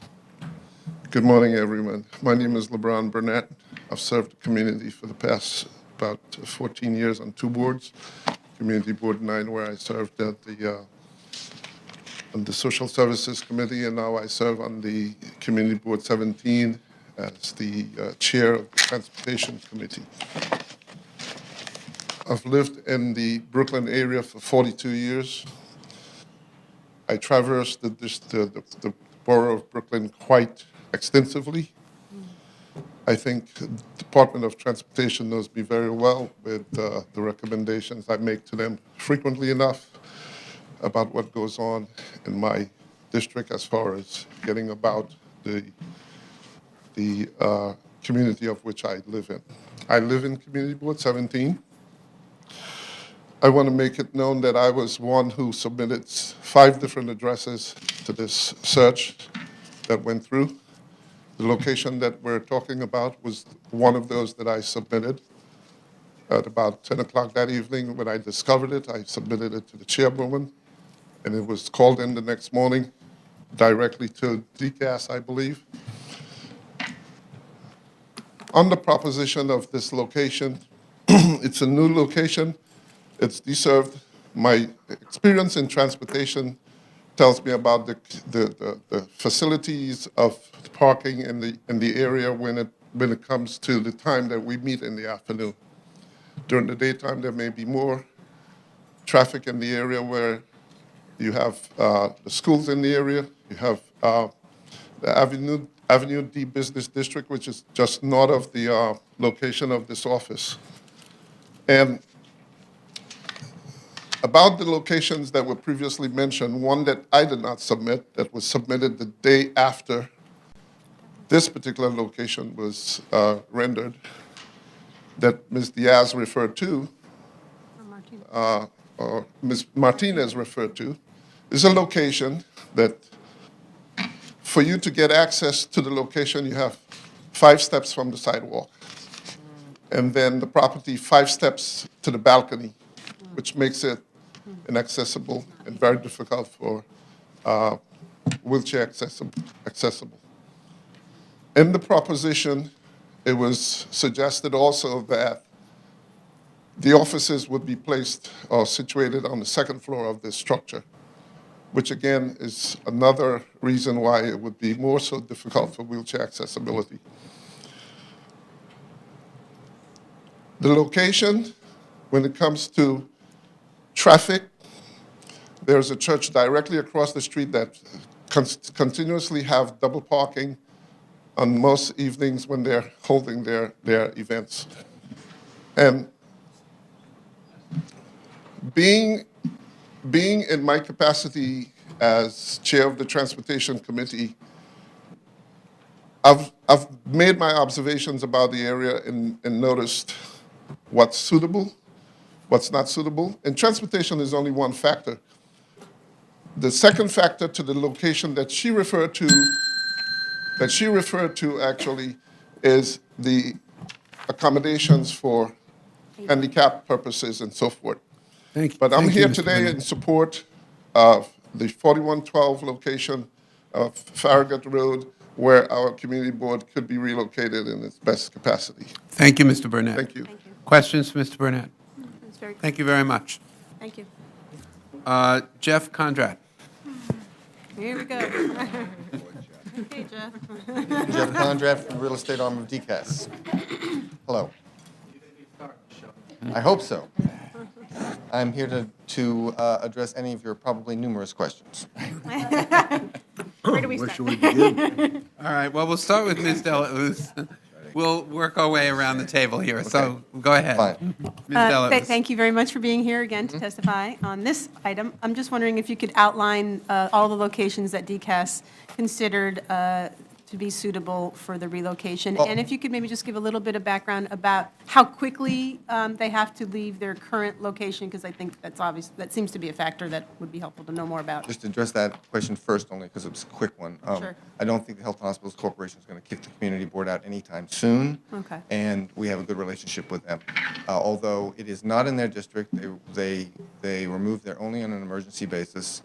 And it's really not suitable. So we want to get them out as quickly as possible. And the site on the table on Farragut Road, the landlord says that he could probably get it done in a month or 2 after we sign the lease, which would be signed soon after you approve this. we still have another public hearing to go to, but that said, I don't have the list of every site that we looked at. I can tell you that a little less than a year ago, we started a very hard search to look for sites because their current landlord of 39 Remsen wouldn't give us a short-term renewal, and that site's really not suitable. It's at the edge of the district, and they had some repair problems. So we found a site at 4112 Church Avenue, which is not, can't be seen on these maps, but it was the deep site. It was only had one means of egress. While we got an opinion from both the buildings and fire department that it was legal, in deference to the board, I went to a board meeting in early December myself to discuss this, but in deference to the board, we started looking for other sites. I made it clear at that time that we would take any suggestions that any board member had or the community had, because just a little bit of background, you can understand that in certain boards around the city where there's not a lot of commercial space, with no office buildings, that it's difficult to find space. Usually we have to find retail space. Right. Most retail landlords don't want to go through what we have to go through. They just think a retailer just goes in, bank signs a lease, and does its own work. So it's difficult. We ended up after January, in February, I think it was mentioned, finding the site at 4112 Farragut. It has actually great exposure, I think, with windows on both Farragut and Albany. And like in most community boards, you know, there's no subway on every corner on many residential community boards. So, yes, a couple blocks away there's a subway and buses, but you're going to find that everywhere. Someone did come up with a site on Schenectady from the church, March, I think. That site is in a residential zone, in a residential street. So that would have been a difficulty. It has a two-family dwelling C of O. So if that C of O could have been changed, I don't know whether it can be. I'm not an expert on that. That would have been difficult. Also, I do not believe it's ADA compliant, so that would have been an expense. It really, I don't think it was suitable from a real estate standpoint. This site, while it's in the manufacturing zone, is a retail site. This is compliant. It will be ADA compliant. Thank you. Ms. Del Toro. Well, thank you. I know how that you have worked with the community, and you said that you had gone to some of the meetings, so I am sure that you're aware of the dissension that's been taking place within the community board. Can you just talk about exactly what's going on? Because I'm somewhat confused as to whether there was a vote or whether there was no vote, or how the decision was made, and was there someone there at that meeting? And so why the dissension about the process and also about the adequacy of the site that has been selected? With this board, as with all other boards when we find them space, our primary relationship day-to-day looking for sites and getting sign-offs is either with the district manager or the board chair or both. We rarely come to the board meetings ourselves. When requested, of course we do. And so I was not present when, if and when there was a meeting to have with the board on this particular site. So I'm sorry, I can't really answer that question. But we get sign-offs from either the district manager or the board chair or both when we do these things. And we don't have, while we went to this meeting and while over the last year, anyone who had a suggested site from the board, it was channeled either through the district manager or the board chair. Sure. Ms. Del Toro. But were you aware that there was dissension about the final site that had been selected? And were you aware of the reasons why those folks who were against it were so opposed? I was aware of it. I didn't hear many of the details until actually the testimony before me. There is, I mean, as I said, it's not perfect in that it doesn't have a subway on the corner and buses that go by, every 2 minutes. But that's the difficulty we find when we have a board that needs space in a primarily residential area that might not have, the central public transportation. I can tell you, though, from my experience, that there are other boards that are in, a little bit out of the way of their district. So we take, as I said, we get a sign off from the chair or the district manager or both. I would like to make one comment, though, that I forgot to make on the Schenectady site that I didn't make before. The Schenectady site, although you can't see it on this, and I'm sorry we don't have a full board. I believe the Schenectady site is here. This is their original site on Remsen. As you can see, it's in the north corner here. Schenectady is, I believe, here, which is not really central. The site under Farragut Road site is down on the southern end of the board. We just couldn't find anything more central or closer to a subway. It was difficult. Chair. Commissioner Dweck and then Commissioner Levin. Going back to Commissioner Del Toro's comments, my concern is the process, and I want to. It seems to me that I'm hearing testimony that not everyone had a voice in the process, and that's a major concern to me. So I would urge DCAS to use whatever power it has to verify that the community board is actually in favor of it. And again, I realize that this is a very challenging community board to find a spot that would be perfect. So personally, I would think that the community board has the interest of the community, the best interest of the community that it's looking out for. And I would just want to make sure that the process was followed and the community board, the full community board, did get a chance to vote and voice their opinion. And once you're satisfied with that, it would make me feel more comfortable to vote on it. Okay. As I said, that I did go to a full board meeting to discuss this, to make sure that we get the proper sign-offs, particularly if we have any hint of dissension. Yes, I'll take that definitely take that into consideration next time. Ms. Levin. Well, really, that covers a lot of the territory, but I'm sorry, I thought I turned this off. it's quite all right. Okay. So just for clarification, in this case, from whom do you have sign-off on this application? I Board assume chair. From the chair? Okay, thank you. Commissioner Marine. Mr. Contract, can you just, we've been hearing a lot about the bus service and train service. Can you point to us on the map, the closest? I might not be able to because Follow up. I may be able to, we'll get back to you on that, but let me just read here and make sure I have the right streets here.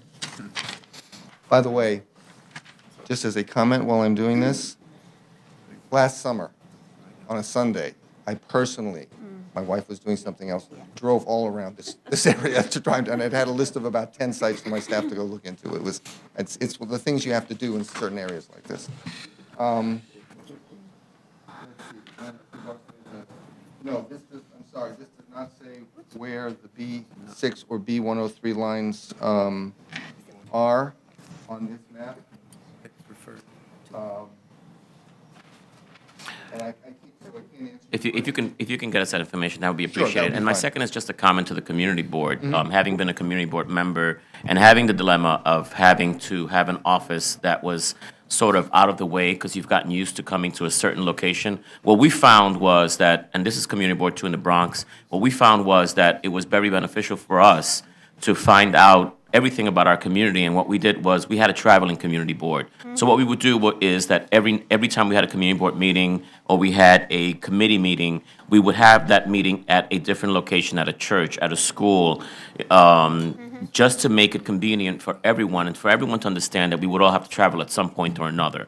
So I would just make that comment and that suggestion to the community board, because no matter what the location is, some people may be in favor, some people may be not. and you will never have unanimous decision or unanimous vote. So I'm just imploring you to think about that, because quite honestly, the business of the community board is the most important thing. It's really not the location.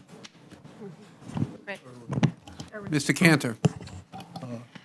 Is there anything you've heard today that would cause you to think about altering your position or doing further research beyond what you agreed to do with Joe Dweck and Anna Levin? No, actually, to be blunt, we've walked around this community board over the last year, myself, my staff. We've gotten input from the board on sites. Some were rejected, the Schenectady, for example, I gave you the reasons. So, and I would personally like to see this community board placed long-term in a site and not have to work out of this temporary location. So I think it's time to do this. Thank you. Mr. Condrat, just, are there a couple questions. One, you said that the current location, while temporary and outside the community board, is not on high pressure to leave where they are Well, now. as I said, I don't think that the hospital corporation will kick them out. Right, but they don't have to leave tomorrow. Just, and two, this, in the proposed new space and where they are now, these are just the administrative offices. Do they hold public hearings and full board meetings?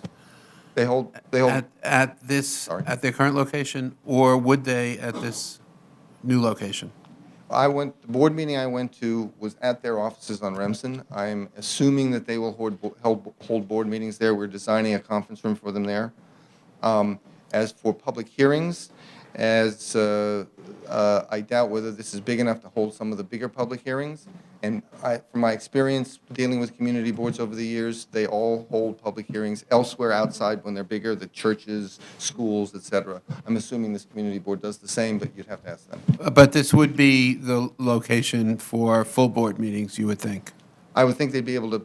We're actually designing a conference room for a board meeting. Okay. So, yes. Board meetings are open to the public. Yes. Yes, they are. Well, yes. Let me clarify that. I'm sure the board, if they know they're going to have a lot of visitors, will reschedule it someplace else. And what about this issue of two means of egress? There are two means of egress here, yes, definitely. Definitely. Okay, anyone else who wishes to be heard who has not been heard on this issue? The hearing is closed. Thank you, Mr. Condra. Borough of Queens, calendar numbers 21 and 22. Community District 4, calendar number 21, C140275 calendar number 22, N140274 ZRQ. A public hearing in the matter of applications for amendments of the zoning map and the zoning resolution concerning the 49th Avenue rezoning.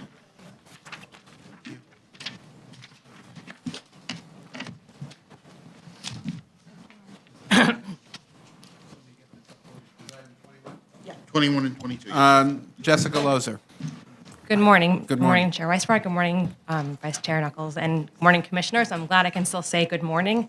My name is Jessica Lozer, and I'm an associate at the Ackerman Law Firm, testifying on behalf of Hunters Point 49 LLC, which are the applicants, in their pursuit of a zoning map and text map amendment. And just for your reference, this is the site over here, this white area. Gray area is part of the Hunters Point Special District. Specifically, we're asking for a zoning and text amendment modifying zoning resolution section 117-00, Appendix A, Special Long Island City Mixed-Use District and Subdistricts, to include the proposed rezoning area within the special district, and a zoning map amendment to go from the current M14 to an M15 R7X district. This change will facilitate the proposed development on Block 61, Lot 55, with an 8 to 12-story mixed-use building, which would otherwise be non-conforming and non-complying. In addition, the applicant is requesting a zoning text amendment to allow enclosed sidewalk cafes on 49th Avenue between 11th Street and 21st Street. Unenclosed sidewalk cafes are as of right on wide streets throughout the special district, and 49th Avenue is a wide street. The site is currently improved with a 100-car, 70-bicycle parking lot that is, most of the time, 50% of the users are long-term commercial truck storage. The rezoning area consists of the development site and the surrounding zoning lots that extend into the street bed. The development site is a 5-sided, 26,500 square foot zoning lot with frontage along 49th Avenue, 11th to 21st Street. There is a very small, over here, 2,250 square foot section of the site that was part of the 2,400 point rezoning. It's already within the M15 R7X zoning district, and as such, it's not part of this application. The proposed 8 to 12-story commercial residential building will contain approximately 140 residential units, have a 5.0 FAR, and the applicant intends to apply for the 421A housing program to provide 20% affordable housing units as part of the development. The proposed development will better utilize the site in a manner consistent with the surrounding area, will remove an unattractive use, and provide much-needed housing. Beginning with the 2004 rezoning, and particularly in the last 3 years, there has been a residential transformation in the area. This proposed development is consistent with that development trend. The application was presented to Community Board 2, which approved the development with a couple of conditions, most of which the applicant has already agreed to implement. With respect to the art space that is mentioned in the Community Board's resolution, in pre-ULURP discussions between the applicant and the Community Board about what kind of community space should be included in the development, the Community Board had expressed to the applicant that there was great need for rotating working artist studios. The applicant has committed to working with a local not-for-profit who would help facilitate the implementation of such a program. Furthermore, the applicant is open to assisting the community in its discussions with DOT on pedestrian safety. The residents who testified at the Community Board's public hearing raised concerns about street traffic and pedestrian safety, almost done, that were unrelated to the proposed development, but were rather community-wide concerns, and we're also pleased to have the support of the Queensborough president. Thank you very much. Thank you. Questions? Ms. Delauze. Hi, Ms. Lozer. Thank you for being here, and thanks for your patience. Thank you. I'm just wondering, I appreciate that you all, that your client has the intention of applying for 421A tax benefits. I'm just wondering if you considered requesting voluntary inclusionary zoning as part of the application. We attended the public session, the executive session on Monday, and there has been a lot of discussion with the applicant about what inclusionary zoning would look like, but we have not yet come to a final determination. So it sounds like there's an openness to continue the conversation. Okay. Sure. Ms. Levin. Well, and we could take that openness one step further. It has been the experience of developers in projects this size and larger that once you've built the thing and operated it for the affordability period required under 421A, it's actually not that big a deal to voluntarily commit to keep those units permanently affordable. So even if we don't get the inclusionary text here, would the applicant consider a commitment to permanent affordability at this location? I don't know if I can answer that question this morning. I wouldn't expect you would. But I'm happy to discuss it further. Okay, I think that's the important thing here. It's great to have the willingness to use 421A, and I understand this applicant has a track record that supports that Thank you. commitment, but we want to see it be real. Sure. Other questions for Ms. Lozer? Thank you very much. Thank you. Mr. Ariel Offgang, is that correct? Good. Good morning, Mr. Chairman. Good morning, Commissioners. My name is Ariel Offgang of Offgang Architects, and I'm here in support of the project. Just to give you a little bit more insight into the design of the building, as Jessica said, it's a 12-story building. Total gross square footage, including the cellar, is approximately 173,000 square feet, with a residential area of approximately 140,000 square feet. There is a commercial use proposed, which you see here, approximately 7,000 square feet, and there are the following amenities provided to the tenants: indoor and outdoor recreation areas, an on-site exercise room, bicycle storage, laundry room, package room, parking, step terraces, and rooftop terraces. The cellar will be home to parking, laundry room, bicycle parking. There's also bicycle parking in excess of the zoning requirement, the balance of which will be on the ground floor.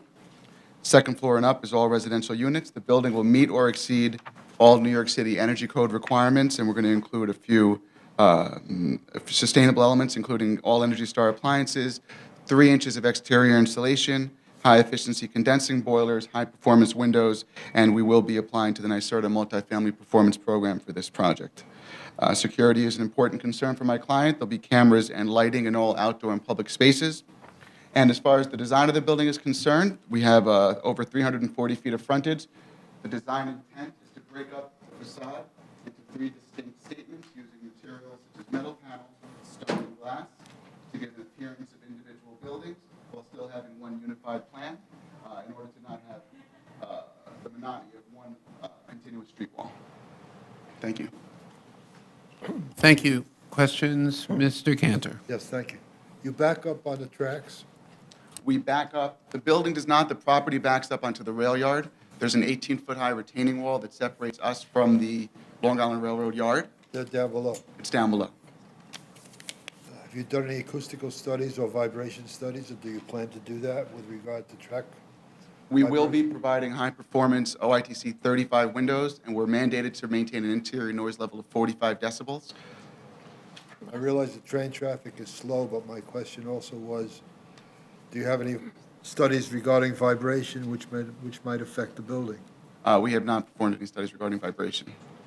You might ask your acoustic consultant about that. Okay. Or your geotech. Absolutely. Ms. Levin. Yes, Mr. Afghan, I have 2 questions. One is whether you could provide us with information about the breakdown of unit sizes. And my next is about what the facade of the building will look like overlooking the rail yards. It will be, visible, permanently visible, as long as there's a rail yard. And so I'm kind of curious to know what it's going to, know that it's going to look on the other side as attractive as it looks in this rendering. Thank you. To answer in order, the unit sizes have not been fully determined, but our marketing studies have proven that larger apartments are what is desirable in this neighborhood. It's what we call a stroller neighborhood. There's a lot of families, a lot of growing families. So all the apartment sizes, including the affordable and the market rate, would be slanted towards 2- and 3-bedroom apartments. Okay. The rear of the facade, I've discussed that with my client. We are intending to provide similar materials on both sides and similar glazing sizes. So we're not going to have small punch windows in the back and floor to ceiling on the front. A lot of this building, the marketing of this building will be hinging on the views, even though we can't have a direct view of the city because of a neighboring building. There are views around the neighboring buildings towards the city, so we'll have large windows on all 4 sides. Good to know. Thank you. Any other questions? Thank you, Mr. Ofkin. Thank you. I just want to note, is there anyone else who wishes to be heard on this item? And before I close the hearing, just want to underscore the points that both Commissioner Delausse and Commissioner Levin were making about affordability, and I urge the applicant to work closely with the department as this moves forward, because as you no doubt heard on Monday in the mayor's announcement, as well as here at the review session, the department is studying mandatory inclusionary zoning, and that even if that ultimately does not get enacted immediately before or when this application is voted on by the commission does reserve the right to return and revisit this. So in this zone, so I would urge you to work closely now and to the extent possible anticipate that. So thank you very much. And with that, the hearing is closed. Borough of Brooklyn, calendar number 23, Community District 6, C140227, MCK, a public hearing in the matter of an application for a major concession concerning the Red Hook Park ball field. Colleen Alderson. Perhaps. You are just, you're on a roll. Mr. Dweck, Commissioner Dweck has really got a new career in front of him. Good afternoon, Chair Weisbrod, Vice Chair, and Commissioners. My name is Colleen Alderson. I'm the Director of Parklands, part of the Planning and Parklands Division for the Department of Parks and Recreation. The division serves as Parks Real Estate and Development Office, coordinates large-scale parks projects and interagency initiatives, and creates plans and advocates for parks' continued growth and renewal. I'm here to speak on behalf of the proposed major concession action, which proposes to grant a major concession to Xavier High School, co-applicant for the ULURP application before you, to use and renovate what is known as Red Hook Park Field Number 3. Xavier is a prep school educating young men of diverse backgrounds and means. For the last 10 years, Xavier has been a recognized DPR permit holder for practicing on the field and other locations in Red Hook Park, in addition to being user of the field dating back to the 1950s. Xavier fields over 32 teams covering football, soccer, and rugby. A major concession is proposed since the field is approximately 73,000 square feet and exceeds the major concession threshold of 30,000 square feet for a separate parcel of parkland. Red Hook Park was established in 1934. It totals about 58 acres, covering several blocks separated by streets. The park contains a multitude of park amenities, paths, benches, water fountains, basketball, baseball fields, soccer fields, and the Sol Goldman Pool and Recreation Center, a center dating back to the WPA era of 1936. The Red Hook Community Farm also is located in Red Hook Park. All recreational fields at the park contain field lights except for ball field number 3. As part of the concession agreement, Xavier is proposing to undertake capital improvements and to use the field primarily for football use, but also soccer, rugby, and lacrosse on days and at times mutually agreed upon by parks under a major concession agreement. The establishment of the major concession will facilitate capital improvements in the park, thereby expanding the playing hours and creating an improved recreational facility that would be easier for parks to maintain for the local community. Currently, the playing surface of the field is extremely worn due to its heavy use and the difficulties involved to maintain the seeded lawn. The track is a quarter-mile oval with a rubberized surface. There's no play at dusk or in the evening, as there are no field lights at this field. The scope of work for the improvements include changing the field to one that has synthetic turf, installing field lights, resurfacing the track, and reconstructing the existing perimeter fence. The proposed concession agreement will grant to Xavier certain rights to use the single ball field at Red Hook Park. It is anticipated that the field would be used by Xavier for a 10-year term at the following times, roughly between the hours of 3 and 6, between September and May, and for a few hours during the weekday during 2 weeks in August. The improvements will result in a field that has been upgraded and maintained for the betterment of the larger community. The provision of synthetic turf and the addition of field lights will result in an increase in the number of hours the field can be used by members of the public. Although the running track would be improved by Xavier, it would not be part of the concession agreement for specific use by Xavier. The improvements and upgrades will be carried out by Xavier will conform to DPR standards, and the maintenance of the area would remain the responsibility of parks. Okay. Happy to answer any questions. Alderson. Questions, Ms. Delos. Yeah. Hi, how are you? Thanks for coming. Just a couple questions. One is, I believe this is probably among the park spaces that was flooded during Sandy and in general is in the flood zone. And I'm just wondering, as part of the capital improvements, if there are any provisions to, mitigate that at all. So that's one question, although obviously just being a park space is a mitigation for flooding for other areas.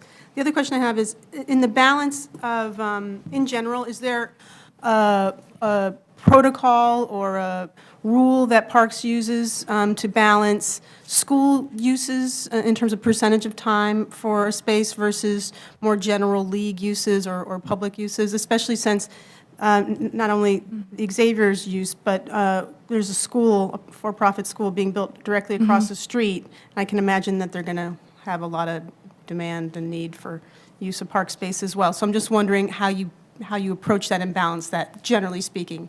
Okay. For the first question, We are aware of the site, and it's in the WRP area. We've gone to conceptual design review at PDC, illustrating the grades. My understanding is the synthetic turf, it does allow for water to percolate through, and so that has been thought through. So Parks, our capital design division will work with Xavier to make sure that the construction will take that into account and plan for the future so that it's still a resilient space. On the second question, I'm probably not the best to answer. Martin Marr, our chief of staff for the Brooklyn office, he perhaps can speak to our permitting protocol and weighing various user groups and how that's Great, thank you. coordinated. Any other questions for Ms. Levin? Yes, well, just following up on that, since you do have a citywide perspective in your optic, how unique is this concession agreement? The notion of doing one of these partnerships with a private institution and allocating a certain amount of time to them, in exchange for their significant investment in the park. And I say that against the background of understanding that this has broad support in the community and is Sure. a wonderful thing to get done. But I think it's important for us as a commission to put this in, a general understanding of how it fits with what might be going on in other parks. Sure. This is very unique circumstances. The last major concession that the Parks Department has for a project, totally different situation, was in 1999, Ferry Point Park and the golf course that was being built there. There are no other such arrangements currently being contemplated. I think in this case, it's just for this park, the party involved, it's just a unique set of circumstances. They have been a respectful and a responsible user of the field. They're well respected by the community. I think that they have an interest in making, being a partner with parks and making a better park. The field lights don't serve their needs. They're not needed during their play hours. They're doing that as a gesture of goodwill. And we just believe it was a good fit. And so we're decided to go down this path to see if we could do, get the major concession approval. Okay. Thank you for shedding some light on that. Oh, my. Mr. Chair. Mr. Chair. Mr. Cantor. I've mentioned to you in the past that this is a very collegial group, but it's becoming a convivial group as well. Thanks to you. That's a very subtle distinction. Thank you, Mr. Cantor. Any other questions, Ms. Alderson? Thank you. Thank you. The aforementioned Marty Maher.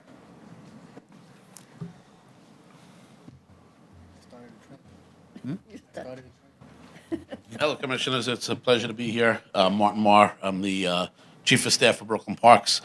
I've been working there for some 30 years and very familiar with this project and happy to answer any questions you may have. Ms. Thank you for being here. So the question I had really was in terms of permitting protocol to kind of balance the needs of like educational institutions, let's just say, versus leagues or other more general community needs. How is that done? Is there a rule of thumb? There's not a very rule of thumb. What we try to do is try to please everybody. So when everybody's a little bit angry, then you know you did you do course. Just kidding. Keeping in the theme of the. We make sure that the public gets the better benefit. Xavier has been extraordinary in what they're giving back to the public. The addition of lights virtually doubles the amount of playable time. That allows us to move adults to the nighttime, making the afternoons available. And what Xavier has done, they are not sort of prime time, obviously, is after school, Monday to Friday. They have graciously only said they would take 3 of those days to allow local teams to be able to play on those days. Similarly, on the weekends is also primary time. They're only taking for a 12-week period in the fall and a 12-week period in the spring, 3 to 4 hours on a Saturday, no time at all on a Sunday. And they've even offered to switch some of those times to Friday night, which also makes much more time available to local leagues. So we have the local elected officials that were also interested in that. Obviously, we want to be fair as well and make it the reason this project is getting overwhelming endorsement by the community and the users. No one gets displaced. In fact, it creates much more playable time by the lights alone. The use of synthetic turf. Also, you don't have to wait the day after it rains or 2 days or 3 days after it rains. In fact, you can play in the rain on synthetic turf, and it does drain extraordinarily well. So, and it's going to be built by park standards. It certainly doesn't become their field. It is a parks field, and they have less than 5% of the total playable time. So we think we're being extremely fair, and they've been very gracious about making sure the local teams that play and stakeholders were involved. Any other questions? Thank you, Mr. Mark. Is that Pleasure. Yes. Is that how it's pronounced? Okay. Jack Razlowski.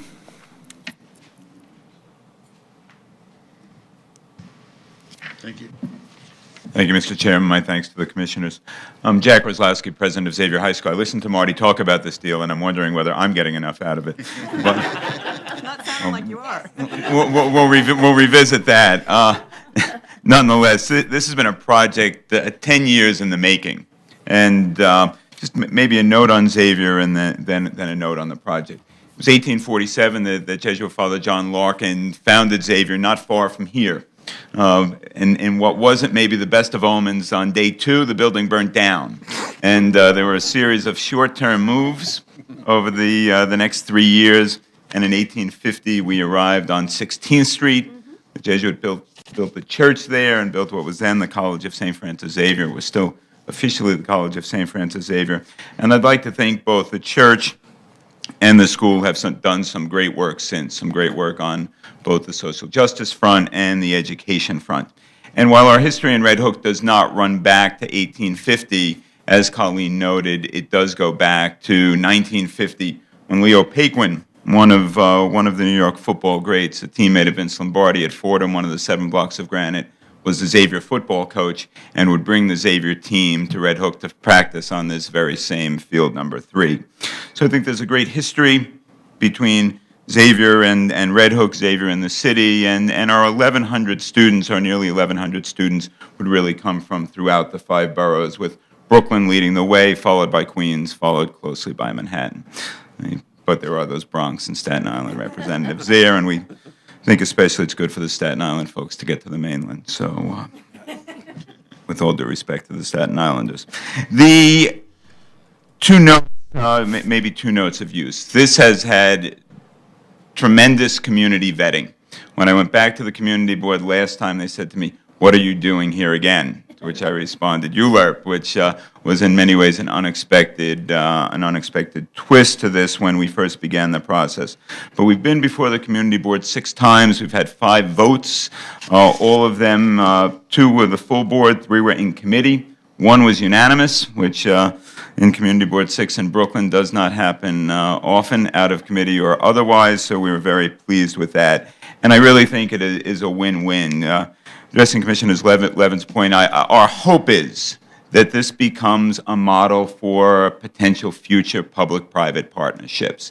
The private wins, Xavier wins with this, but the public also wins, and we look forward to that working for all involved. So, thank you. Thank you, Mr. Razlowski. Any questions? Ms. DeLuz. I just want to back you up on your comment about Community Board 6, that it hardly ever happens to get a unanimous vote on CV6. So I congratulate you. Thank you. Speaking from experience. Okay. Anyone else? Any other questions? Anyone else wishing to be heard on this item? If not, the hearing is closed. Thank you. Borough of Brooklyn, calendar numbers 24 and 25. Community District 16, number 24, C140277ZSK, number 25, C140278HAK, a public hearing in the matter of an application for the grant of a special permit, UDOT designation, project approval, and disposition of city-owned properties concerning the proposed Henry Apartments. Michael McCarthy. Good afternoon, Commissioners. I'm Mike McCarthy of Alembic Community Development. We are one of the co-developers of this project, along with Services for the Underserved, which is also our nonprofit sponsor, social service provider, and property manager, as well as our architect, Peter Wall, and HPD. This is a building that's being developed as a part of a larger development, which includes another building across Decatur Street. The subject property will contain 79 units, including 37 studios, 15 one-bedrooms, 21 two-bedrooms, and 6 three-bedrooms.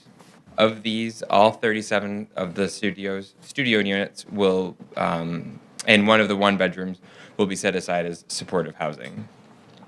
All of the units will be affordable to individuals and families earning 60% AMI and less. The makeup of the building, in addition to the residential use, is 2,500 square feet of social service space for SUS's services. There will be approximately 4,500 square feet of commercial space on the ground floor for retail or possible restaurant use, and this will help to fill in existing gaps in the commercial fabric of the neighborhood. Amenities include 24-hour security, laundry, a little less than 9,000 square feet of outdoor recreation space, including a proposed urban garden for residents. There will be a community preference given to 50% of the affordable units, or 28 units in this case. Alembic has extensive experience building this type of housing in which supportive and affordable units are mixed. This will be our 5th project of this type, and SUS also has significant experience developing and managing these types of buildings. We will be making a goal of up to 20% minority and women-owned business participation in the construction of the building, with the goal of hiring local residents as well. The affordability term is still being determined, but it will be no less than 30 years and up to 60 years. Thank you very much, Mr. McCarthy. Questions for Mr. McCarthy? Ms. Deluz. Hi, how are you? Good. Good to see you. Would you mind just walking through the bedroom mix? And also, is Alembic going to be the final owner of the project, or is it going to be co-owned? It'll be the SUS is the final owner after. The SUS is the final. Okay, so they're both the final owner and the service provider. Correct. Okay. The bedroom mix is, so it's, we have 37 studios, 15 one-bedrooms, 21 two-bedrooms, and 6 three-bedrooms. Okay. And perhaps the next person from SUS might be able to answer this question better, but if you happen to know, in terms of the breakdown between folks with special needs versus non-special needs, do you know the breakout, how that works with the bedrooms as well? Yeah, so there will be, there's 37, all 37 of the studios are set aside for supportive tenants, and then one of the one-bedrooms as well. I'm sorry, yeah, you said that, okay. So 38 altogether. Okay. Thank you. Ms. Del Toro. Thank you for your testimony. I don't know whether you're the right person to answer my question, but I'm glad you said that the provider has experience in dealing with this mixed housing. I have had concern, and I know some of my colleagues as well, about the mix of the populations. And I would like to have either you or someone else speak about the challenges that are posed by that mix, and what experience you have had with those with that kind of housing. So I don't know whether you're the right person to answer. I can say for Alembic, and then I'll turn over the challenges to SUS. But in terms of developing this type of housing, this, like I said, this is our 5th project of this type, and there are challenges in running a building like this. But one of the ways that we get around that is that the property manager is also an arm of the social service provider. So there's a relationship there between the social service provider and the property manager. So they're talking to each other about any issues that those tenants have, and I'll let SUS add some more light to that. I'm concerned yes. about the mix because it's 60% and 40%. So have you had experience with this kind of ratio, mixed ratio? Because that, I think, is the concern that some of us have. Yes, we have experience with that ratio. That's been generally HPD's ratio that they like to see 60% supportive with 40% affordable. And I believe the next speaker will address this issue. Thank you, Mr. Chair. Ms. Levin. Yes, and perhaps this is anticipating a future speaker, but is it the same development and owner structure for the building across the street? Yes, it'll be all Okay, so developed with SUS the is same going to plan. end up as the owner and service provider for both. Thank you. Any other questions for Mr. McCarthy? Mr. Knuckles. SUS is what again? Services for the underserved. Services for the underserved. Thank you, Mr. McCarthy. Thank you. Speaking of which, Judith Jackson from Services for the Underserved.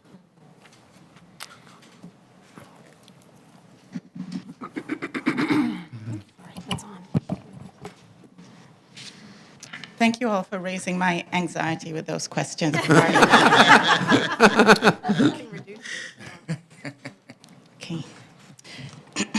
Good afternoon. I'm Judith Jackson. I'm Chief of Staff for Services for the Underserved. And I'd just like to give the Commission a sense of SUS's experience and expertise in managing this type of project. SUS has developed housing with supports for people with special needs since 1978. In recent years, SUS has also developed low-income housing. We're present in 34 New York City community boards and manage a portfolio of 1,700 units of housing. SUS's experience with the mixed-use housing model dates back to our first such project in 2002. The Henry Apartments will be our 6th housing complex that serves a mix of individuals and is in line with the 60-40 model used elsewhere in the city. In all our permanent housing programs, from the moment the lease is executed, we work to build a sense of community among all tenants in an effort to mitigate possible tensions that may arise among a mixed population. All amenities are open to everyone, and everyone is afforded the same level of support. More specifically, monthly tenant meetings are held so that all tenants have a voice and can contribute to decisions surrounding their living environment. Outside of these tenant council meetings, tenants can give input through suggestion boxes or by simply meeting with program management. SUS facilitates on-site and off-site socialization activities and ensures that all community events, whether informational meetings regarding community resources, movie nights, health fairs, job fairs, holiday celebrations, recreational outings, are tailored to the many cultural backgrounds that make up our communities. In each of our buildings, we post job offerings, vocational opportunities, and notices about community-based family services. Specific supportive services include assistance with budgeting and money management, development of cooking and housekeeping skills, assistance with entitlements, linkage to primary medical and behavioral health treatment, and assistance with finding employment and volunteer opportunities. Safety is maintained through desk security and surveillance cameras throughout and along the perimeter of the building, periodic security rounds throughout the building, side doors with alarms. All tenants are given staff contact numbers for 24/7 emergency response. Tenants' guests are announced so they are not wandering the building, and children are not allowed to be in the common areas of the building or in the children's garden unless under adult supervision. SUS's approach to building community promotes a safe and stable environment for all tenants. As all the components cited above come to life, tenants come to identify with a spirit of collaboration, mutual support, and shared decision-making with their neighbors and staff. Thank you. Thank you very much, Ms. Jackson. Questions? Mr. Knuckles. Ms. Jackson, thank you for your comments. First is the ratio, in this case 60-40. Is that a ratio that was arrived at by HPD or any other city agency, or is that a formulation made by SUS? It definitely was not made by SUS. That's the ratio that we have worked with from HPD, I'm assuming. Okay. Do you know the basis for that formulation, how they arrived at 60-40 as opposed to 70-30 or 50-50? You have any insight on that? That I do not know. That's just what we have always worked with. Do you have insight into the selection of the population that's in transition from homeless to permanent housing? How do you go about selecting that population? Well, we work very closely with the community board. We select individuals who do have mental health challenges, but who are deemed capable of independent living in the community. We get these individuals from community shelters. Some are referred through the court systems. We may get them through hospitals within the community. Our low-income tenants, we also work very closely with the community to source those individuals. We will advertise in community newspapers. We will post at the community board. We will have a banner on the building, and there's an application process that they go through. These individuals are, is there a breakdown around gender? What is the men versus women breakout? Do you have a formula around that? Well, there's no set formula. There's nothing prescribed as it relates to gender. There are single apartments as well as family units, and so it will be a mix of people.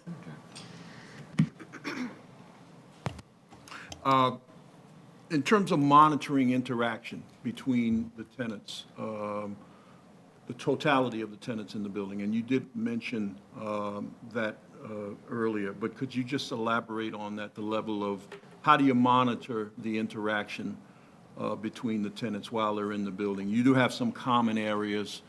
Could you just elaborate on that?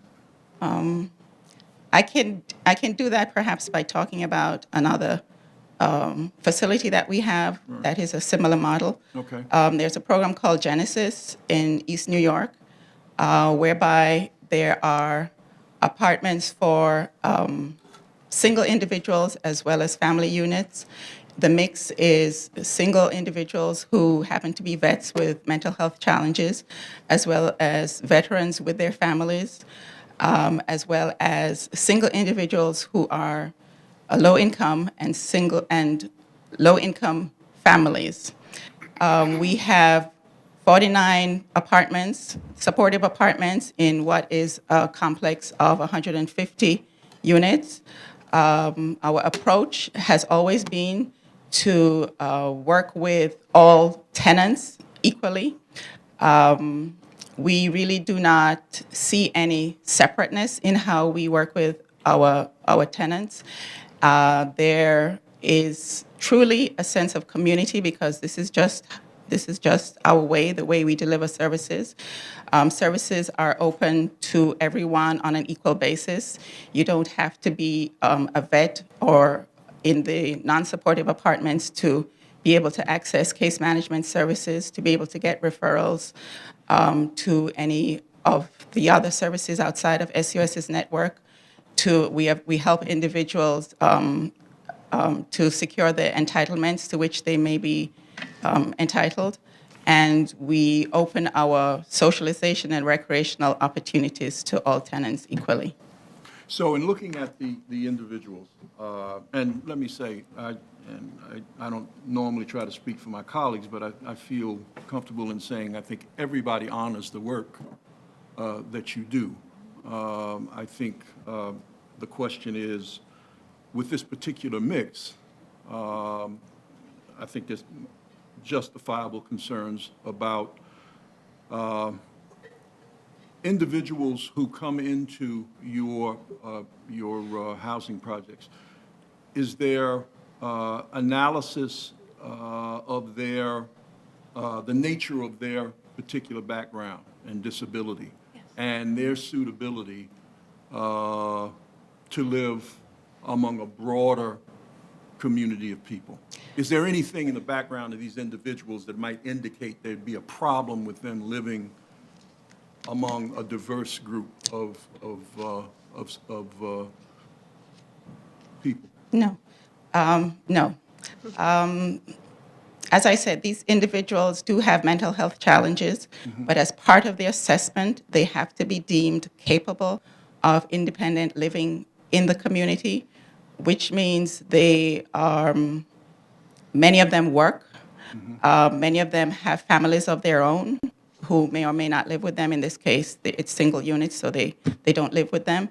But our experience with the other 6 housing models we have of this type is that the community itself that is birthed within the housing complex is supportive of each other. They don't necessarily know that one person is in a supportive unit versus a non-supportive unit. It's just not perceived that way, and perhaps it's because of our approach to delivering services, but it has not been an issue for us since 2002 when we had our first project of this type. Okay, thank you. Ms. Del Toro? Yes.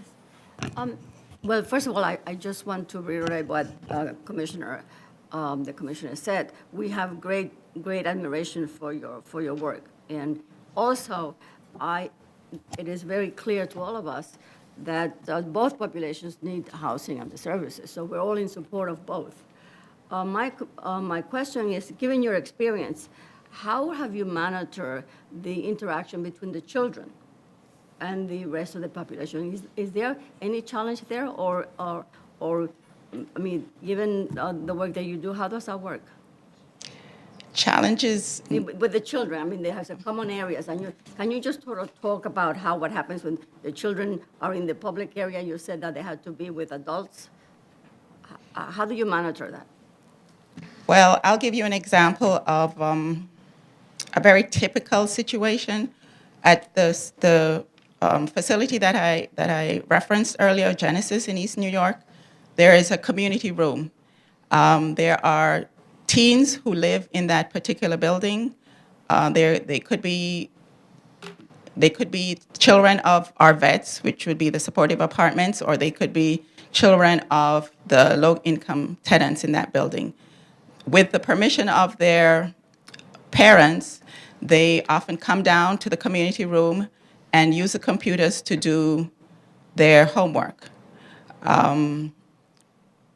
I really don't know how else to explain it than it is a community that has been built. They look out for each other. The Henry apartments may have younger children, that is to be determined. There are surveillance cameras everywhere. There's a desk security 24/7. There are going to be house rules, tenant rules. Each tenant will be very knowledgeable about what the expectation is in terms of monitoring of their own children, and the program staff will do their part in monitoring the building. Ms. Levin? Yes, thank you, Ms. Jackson. You speak eloquently about the community that will be developed here. Is this a community with 2 buildings creating a single community, or is the building across the street on Decatur going to be its own community? Will you be providing identical services in both buildings or sharing them between the 2? We will be providing identical services. So they'll be entirely separate from a program standpoint? They will be managed as one in terms of there being a single program director, but each will have their own staff. Each will have their own monitoring systems. Everything will be tied back to SUS and the way we do things. But yes, they will be 2 discrete buildings. So there won't be people moving back and forth between the buildings to access services? No, that would not be necessary. So then I'd just like to follow up with a design question. Were you involved in the design of this space, I imagine? Only to the degree that I was a part of the community board meetings and heard what the community wanted and was part of the discussions when we made modifications to address the community's wishes. Okay, well, so here's my question. You know, when I first saw this project, one of the unique features here is that the entrance is on the rear of the building, accessible off of Rockaway. Normally, you like to see street activity on the front of the building, but we understand that here it's been given over to retail, which also makes sense to make the project work. I understand that, and the desire of having good retail along that stretch. But my question for you as the not-for-profit service provider here is, how well do you think that entrance off of Rockaway, in other words, sort of around the back, how well is that going to work for your population, and is it going to pose challenges for your programming and your management? I don't anticipate any challenges. Part of the way SUS does its work is that each time we develop a property, we speak with the tenants as to what works and what does not work. And my sense from this particular project is that the tenants, not obviously the ones who will be living there, but our tenants are pleased with the fact that their home is not going to be associated directly with a commercial space, and that they will have an entrance, which to us is more at the side rather than the back. We'll have an entrance at the side that will be a very welcoming way for them to be greeted each time they go into their apartments. Okay, good. Is the community room, recreation room that's provided here, is that adequately sized for your operations? We believe so, yes. Thank you. Mr. Marin. Ms. Jackson, good morning. Good afternoon, actually. My questions are more towards the selection of tenants, and I know you talked about reaching out to churches and local institutions, but can you separate the supportive and the low income, and talk to how those populations are chosen within the building? Is there a lottery? Do you have a waiting list? Do you have an application? How does that work? Do they come from HRA? How the selections are made for both the supportive and the low income? How the choices are made of individuals who are going to tenant the building? For the low-income tenants, there's an application process. We work in some instances more closely with community boards than others, but we do try to work with community boards in terms of them helping us to get the word out about the need and the availability of apartments. We have, as I said, a banner that we put on the building that will tell people how to contact us if they are interested in an apartment.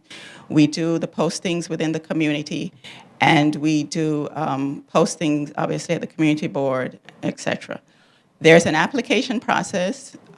We have someone on staff who is more skilled than I am in terms of the selection and appropriateness of tenants. It's all income-based.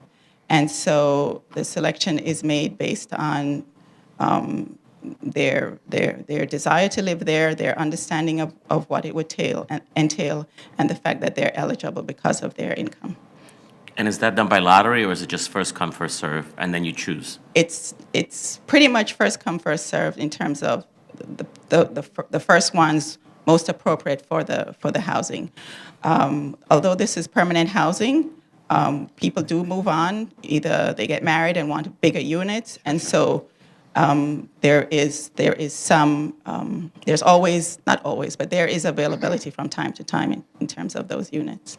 And on the supportive side? And on the supportive side, we get referrals, as I said. It could be through the psychiatric hospitals. It could be our going into shelters ourselves to source suitable individuals. It could be individuals who have now, if you will, graduated to this level of housing where they can live independently. And we have an intake department that would work with them in terms of entitlements and suitability for the units. Thank you. Ms. Delausse. Ms. Jackson, thanks for being here. Before I ask a question, let me just preface by my question by a couple different things. So for 9 years, I worked as a psychiatric social worker in shelters with women that were seriously and persistent mentally ill, and overseeing on-site social services in supportive housing for over 400 individuals and families, including the 2 first supportive housing buildings that were mixed with individuals and families. Now for the last 10 years have overseen supportive housing from a landlord perspective. So I'm very, very familiar with all of the challenges and the benefits of having the populations mixed, and that the fact that the 60/40 model has been in existence for more than 20 years, and I think was started when the first New York agreement was signed between New York City and New York State as a way to build support for supportive housing, citing supportive housing in communities to help address some of the affordable housing needs that exist in New York City.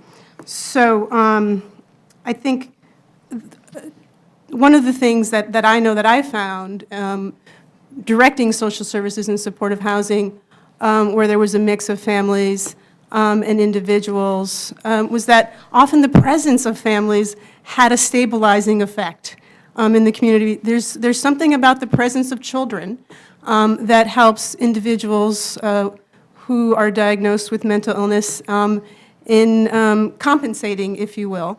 That's what I've found, and it would be interesting to hear your perspective on that.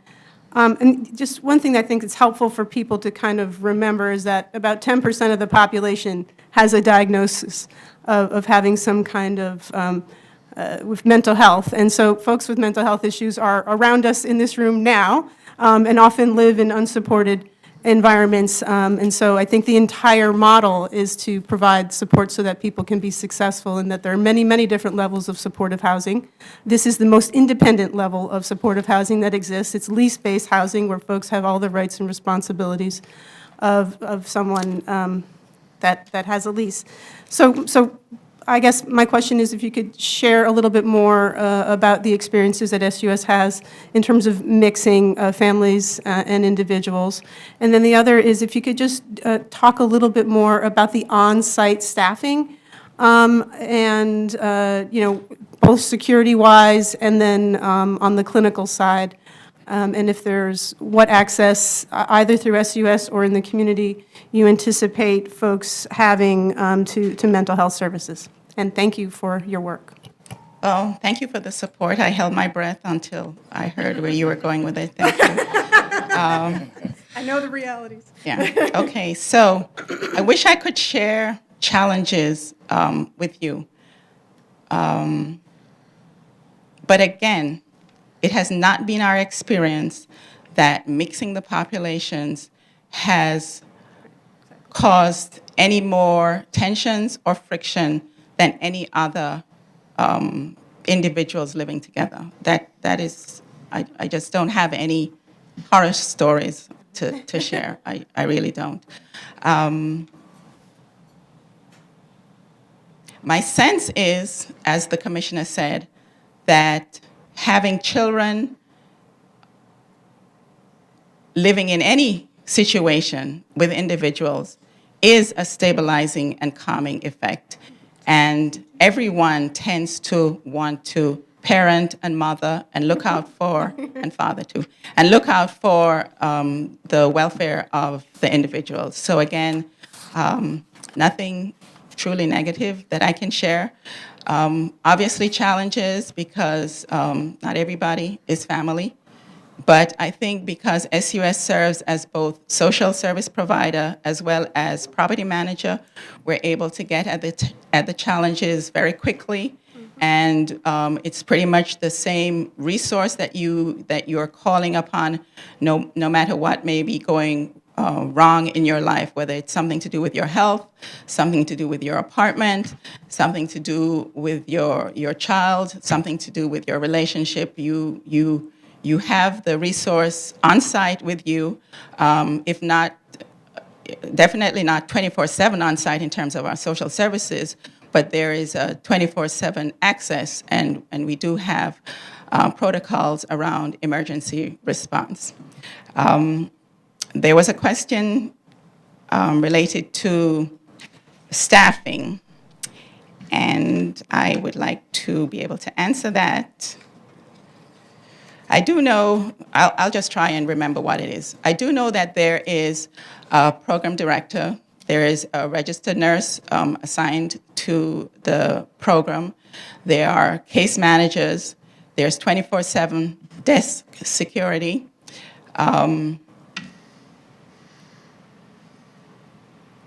And of course, there's a superintendent. I think that's it. Great, thank you. Any other questions for Ms. Jackson?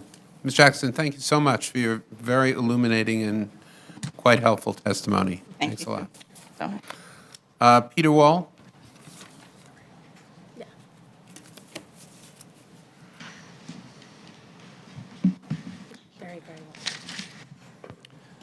I'm Peter Wall. I'm the architect of the project. I might repeat a few things, but I'll run through what I have to say. The proposed new building will be developed as a not-for-profit institution with sleeping accommodations with retail commercial space on the first floor along Broadway. The building will be 6 stories high with a full cellar and contain approximately 68,188 square feet above grade. The building will be approximately 58 to 60 feet high with a 3'6" parapet. It will contain 79 apartments plus approximately 4,533 square feet of retail commercial space. The apartment distribution, which you've already heard, will be 37 0-bedroom, 15 1-bedroom, 21 2-bedroom, and 6 3-bedroom apartments. The building will contain a large lobby with ample natural light, 2 passenger elevators, a recreation room with warming kitchen, a computer resource center, a social service office suite, a tenant laundry, and interior bicycle park for the use of both the supportive residents and low-income residents. All program areas will be centrally air-conditioned. The building will be constructed of masonry bearing walls and precast concrete plank floor and roof construction. The building's exterior is designed to have a traditional appearance with traditional facade elements such as Norman-sized face brick, a cast stone decorative band at the top of the first floor, cast stone windowsills and lintels, brick coins, and a traditional-looking fiberglass cornice. The retail commercial space along Broadway will have storefronts with extensive glass to enliven and emphasize Broadway as a shopping street.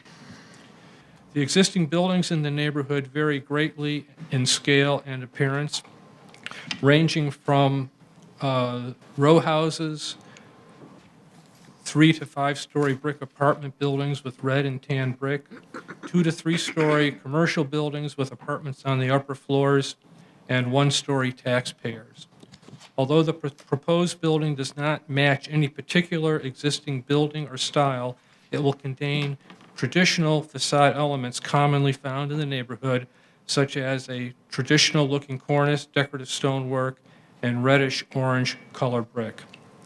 In addition to the above amenities, the project will also contain landscaped outdoor space for the use of the residents, including paved recreation space with benches and tables, a children's garden, a meditation garden, and an urban garden with raised planters. Urban farming is an important part of the service provider's program in which residents grow vegetables for their own consumption and for possible sale to local farmers markets. Thank you. Okay, Mr. Wall. Mr. Knuckles. Mr. Wall, I just want to, I'm looking at the site plan as well as the first floor and the site plan. Where is the primary entrance for the residents? The primary, as already discussed, and as I was going to get to, the primary entrance for the residents is here, and you get to that by coming down Rockaway to a locked gate with security cameras and a buzzer, which are connected to the 24-hour security station in the lobby. They will be buzzed in. You walk along a paved walkway, used, if you will, under a trellis with possibly planting to the vestibule and then into the building.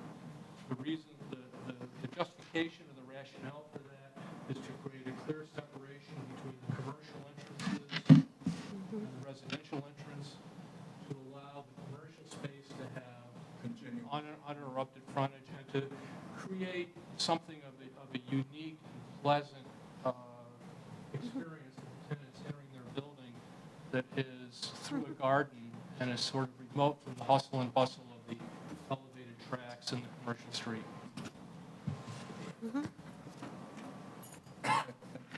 Ms. Deleuze. Peter, I just want to say it's nice to see you. Likewise. And the building looks familiar.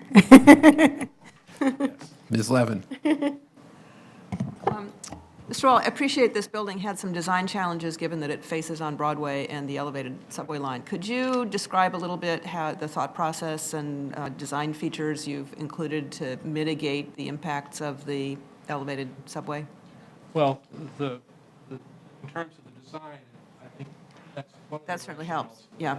The other thing I'd like to mention, which I didn't get to, is the apartment windows will be double glazed with laminated panes and will meet the required noise attenuation in accordance with the HPD negative declaration.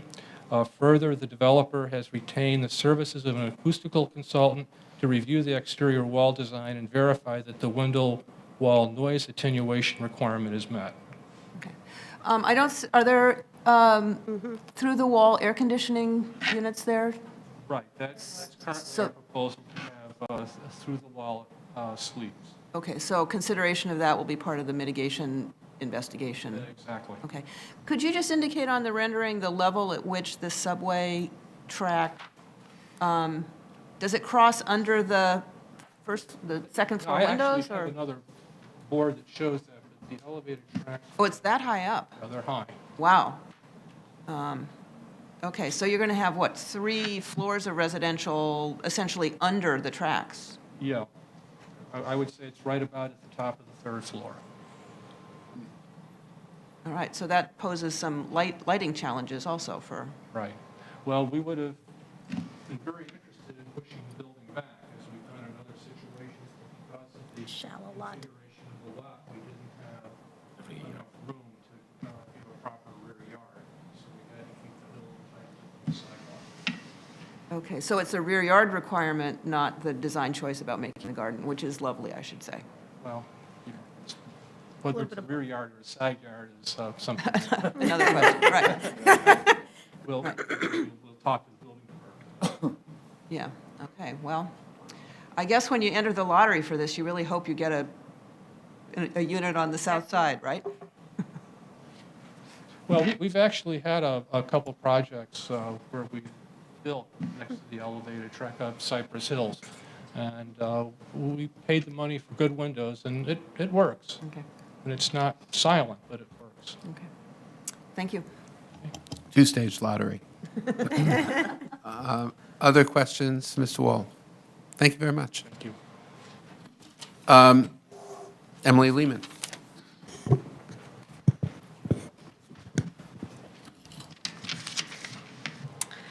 Good afternoon. My name is Emily Lehman. I'm representing HPD, the Division of Special Needs Housing, and I'm here to answer any additional questions you have. Ms. Deleuze. Emily, do you know how long the 60/40 requirement has been in place by chance? I think 20 to 30 years. It's been a long time. Thanks. Any other questions for Ms. Lehman? Ms. Lehman, thank you very much. Anyone else who wishes to be heard on this matter? If not, the hearing is closed. Borough of Manhattan. Before we move on, Ms. Deleuze. I just want to suggest that, especially given the new housing plan that's just come out and the prominence of supportive housing in that plan, that it might be helpful for the commission to have a full presentation about the models that exist within supportive housing, since it's something that comes before us often, and the kinds of considerations and lessons learned over the model has evolved considerably over the last 25 years, and I think many of the lessons learned about what works have been incorporated both from a social service and design perspective, and I think it would be helpful for the commission to hear that more broadly. We will so schedule, and I just want to say that I don't actually think Vicki Bean really focused on it when she was here on Monday, but there are elements in the mayor's plan that specifically deal with supportive housing, and I think your suggestion is a good one, and we will so schedule. Thanks. Borough of Manhattan, calendar numbers 26, 27, and 28. Community District 2, number 26, C140204, CSM. Numbers 27, C140205, CSM. Number 28, C140206, DSM. A public hearing in the matter of applications for the grant of special permits concerning 42 Crosby Street. Mr. Siegel. Good afternoon, Chairman Weisbrod, Commissioners. I am Jay Siegel. I represent the owner of the property known as 42 Crosby, which is located here at the northwest corner of the intersection of Broome and Crosby.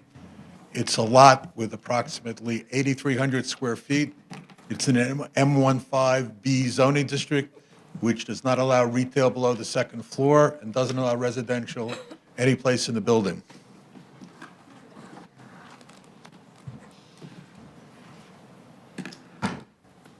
At present, the lot looks like this, which is a parking lot for 40 vehicles. The Landmarks Preservation Commission has approved a new building for the lot, designed by Annabelle Seldorf.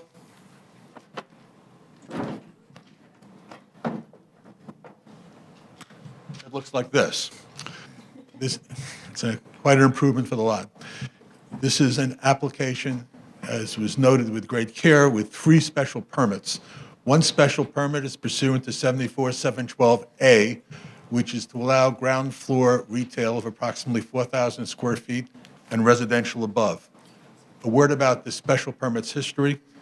I understand that it was enacted at the request of the community, which was concerned that vacant lots in the Soho and NoHo historic districts were being redeveloped pursuant to variances. They wanted some kind of predictability, that the vacant lots would only have 5 FAR, that the ground floor uses wouldn't have bars and restaurants, and that the units would be a certain size. As we must, we've complied with all of the requirements of the special permit.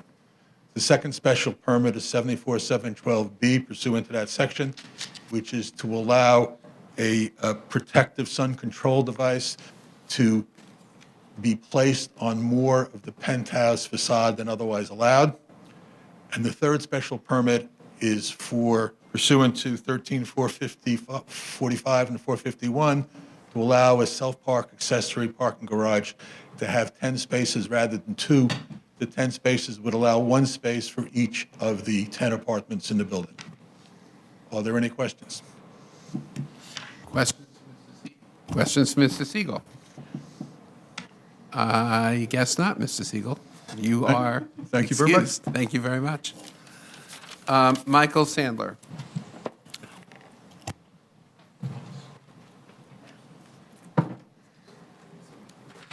Good afternoon. My name is Michael Sandler. I'm an urban planner here on behalf of Manhattan Borough President Gail Brewer. I'll keep my comments very brief. We've all been here a long time. The application meets the distinguishing elements of the historic district and uses material. The construction requirement is its utility as an energy efficiency device and its innovative use of innovation in the historic district. The applicant further has met all of the findings for the parking special permit. The plan shows garage design of the neighborhood with a recessed entry and the use of safety signals to prevent vehicular and pedestrian conflicts at street level. The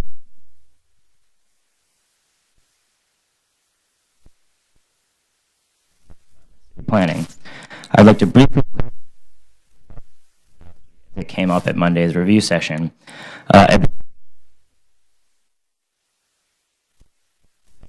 Consumer Affairs Department of it should be available not as separate data sets, but as one future parking special permit applications. Additionally, when need. The inclusion of residential growth or new parking just outside the study area, a 1/3 mile study area leaves important data out of the discussion.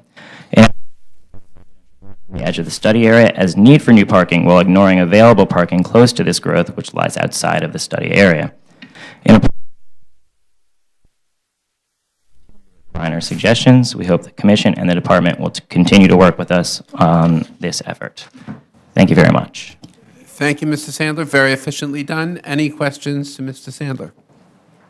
Anyone else who's interested in speaking on this matter? If not, the hearing is closed. And Mr. Secretary, is there any other business to come before the Commission at this time? Mr. Chairman, the business of the commission is complete. God bless you.